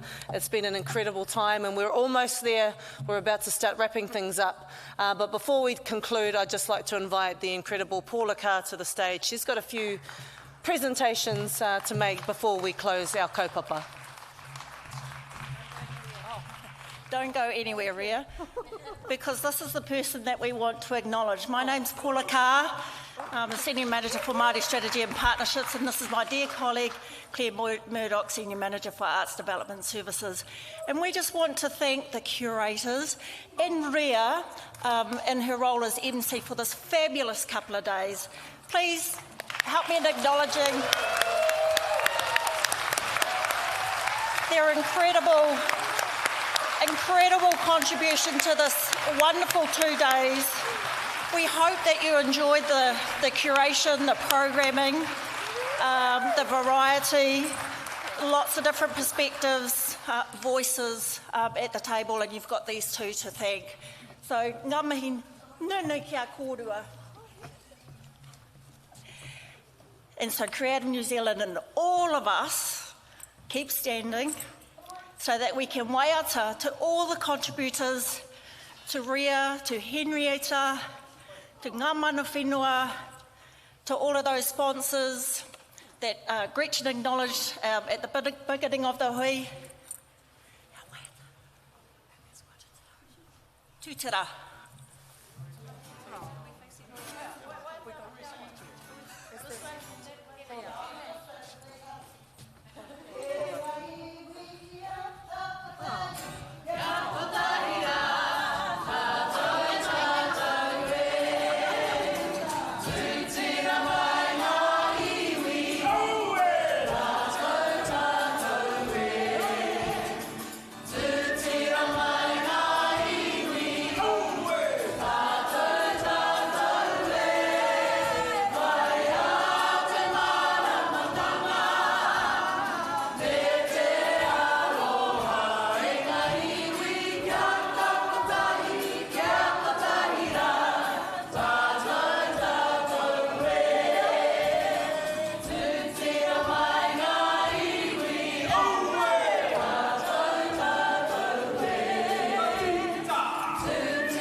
Tihei mauri ora. Tihei mauri ora kia tātou katoa e tau nei roti tō tātou whare. Tihei mauri ora ki ngā kaupapa kōrero, ki ngā tāunga kōrero. Kua tākoha hia mai ai roti tō tātou whare. E mihi ana ki au koutou katoa.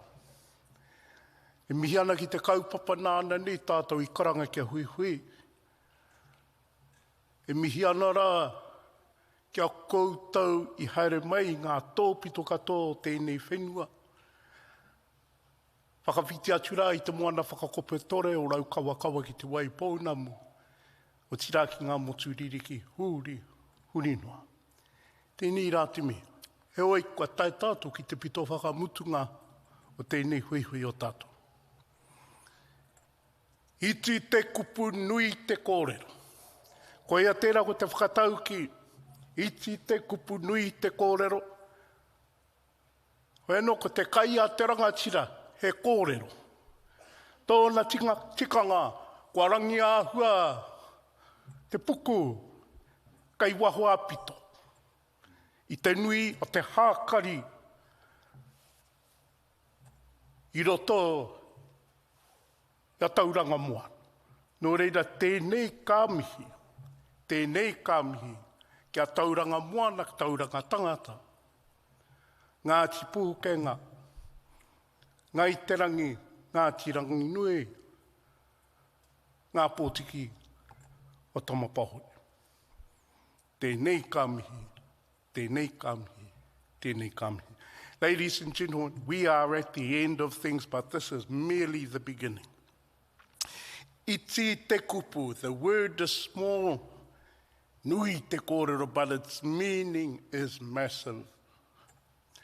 And like our ancestors have said, from one end of the country to the other, ko te Kaiārahi Rangatira he kōrero. The food of chiefs, of people, is sharing, is wānanga, is the word.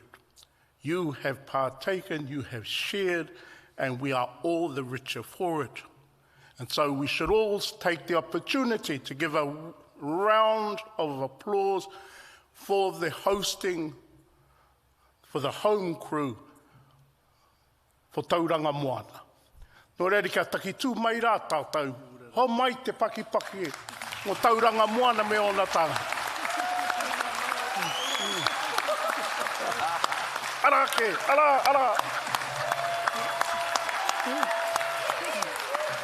Nō reira Tauranga Moana, kai runga noa tura a koutou. Tēnei te mihi. Ka hora he nui ngā tō te kōrero I tēnei wā. Hoi noi mui tā tātou wehe. Of course, we're going to have karakia to bring things to conclusion. But I want for each and every one of you to turn around right now and take a photo with your eyes. And remember who is sitting next to you. Of course, you've done all the opportunities to share, to gather in all the contact details you have. If you need to reach me, ko kura. But this is an opportunity for our networking, and that will create the successes that we need at some future time. Nō reira kia kahara kia koutou ngā tōpito katoa o tēnei tō tātou whenua, āputa atu ki te ao. So success to each and every one of you, whatever they might look like, in our own country and further afield. Today, tomorrow, and every other day going forward. Nō reira ka tira e Raurangatira mā, on behalf of Creative New Zealand, toi Aotearoa, on behalf of all of our colleagues, we take the opportunity to thank each and every one of you. You have been divine. This has been the best couple of days off all year. Nō reira e mihi ana rā kia koutou huri noi tō tātou whare, e kura e tako ariki, kai a koe.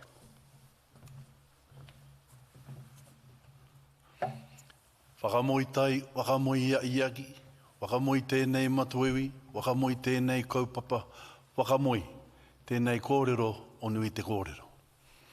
Koi te pū iuta, koi te wau iuta, koi te tāmore te iuta, tēnei te au o te kawariki, tēnei te hau kariri, tēnei te hau kānguha, tēnei te hau kā tau mai, tēnei te hau kā mahaki mai, tēnei te hau kā marire mai. Mahaki ki te rangi, mahaki ki te whenua, mahaki ki manuau, mauau, mahaki ki te moana, mahaki ki Tauranga Moana, mahaki ki runga ki te ihi, ara o Ngāti Ranginui. Mahaki ki te wehi. Ara o Ngāi Tarangi. Mahaki te mananui a ki runga o Ngāti Pukenga. Mahaki te wana ki runga ngā pōtuki o Tamapahore. Mahaki ki runga ki a tatau. Tu ia te kawe tairanga ko te kawe oi te kawe o te haere. Tēnei te wā te tā uri atura i te tau iho tō mātou wakaka o ki koutou ki te kāinga. Ko i ko ingi atura ngā pūtoi kōrero i waka uetea mai rā kei runga e hora ake nei e ngā rā e pā uri ake nei. Ka kiki rawa atura i o koutou ki te kōrero kawe atura i wanga atura ki ngā manu pīrere i te kāinga. Tēnei kamei ki a rangi nui e tūnei ki a papa tuanuku e takoto nei ka putu ki te wai au ki te ao marama. E rongo whakairi he ki runga turu o uti waka maua ki a tīnā. Hui e. E honore, he gororia, mo ngā rongo ki te whenua. Whakaaro, pai e, ki ngā tangata katoa. Ake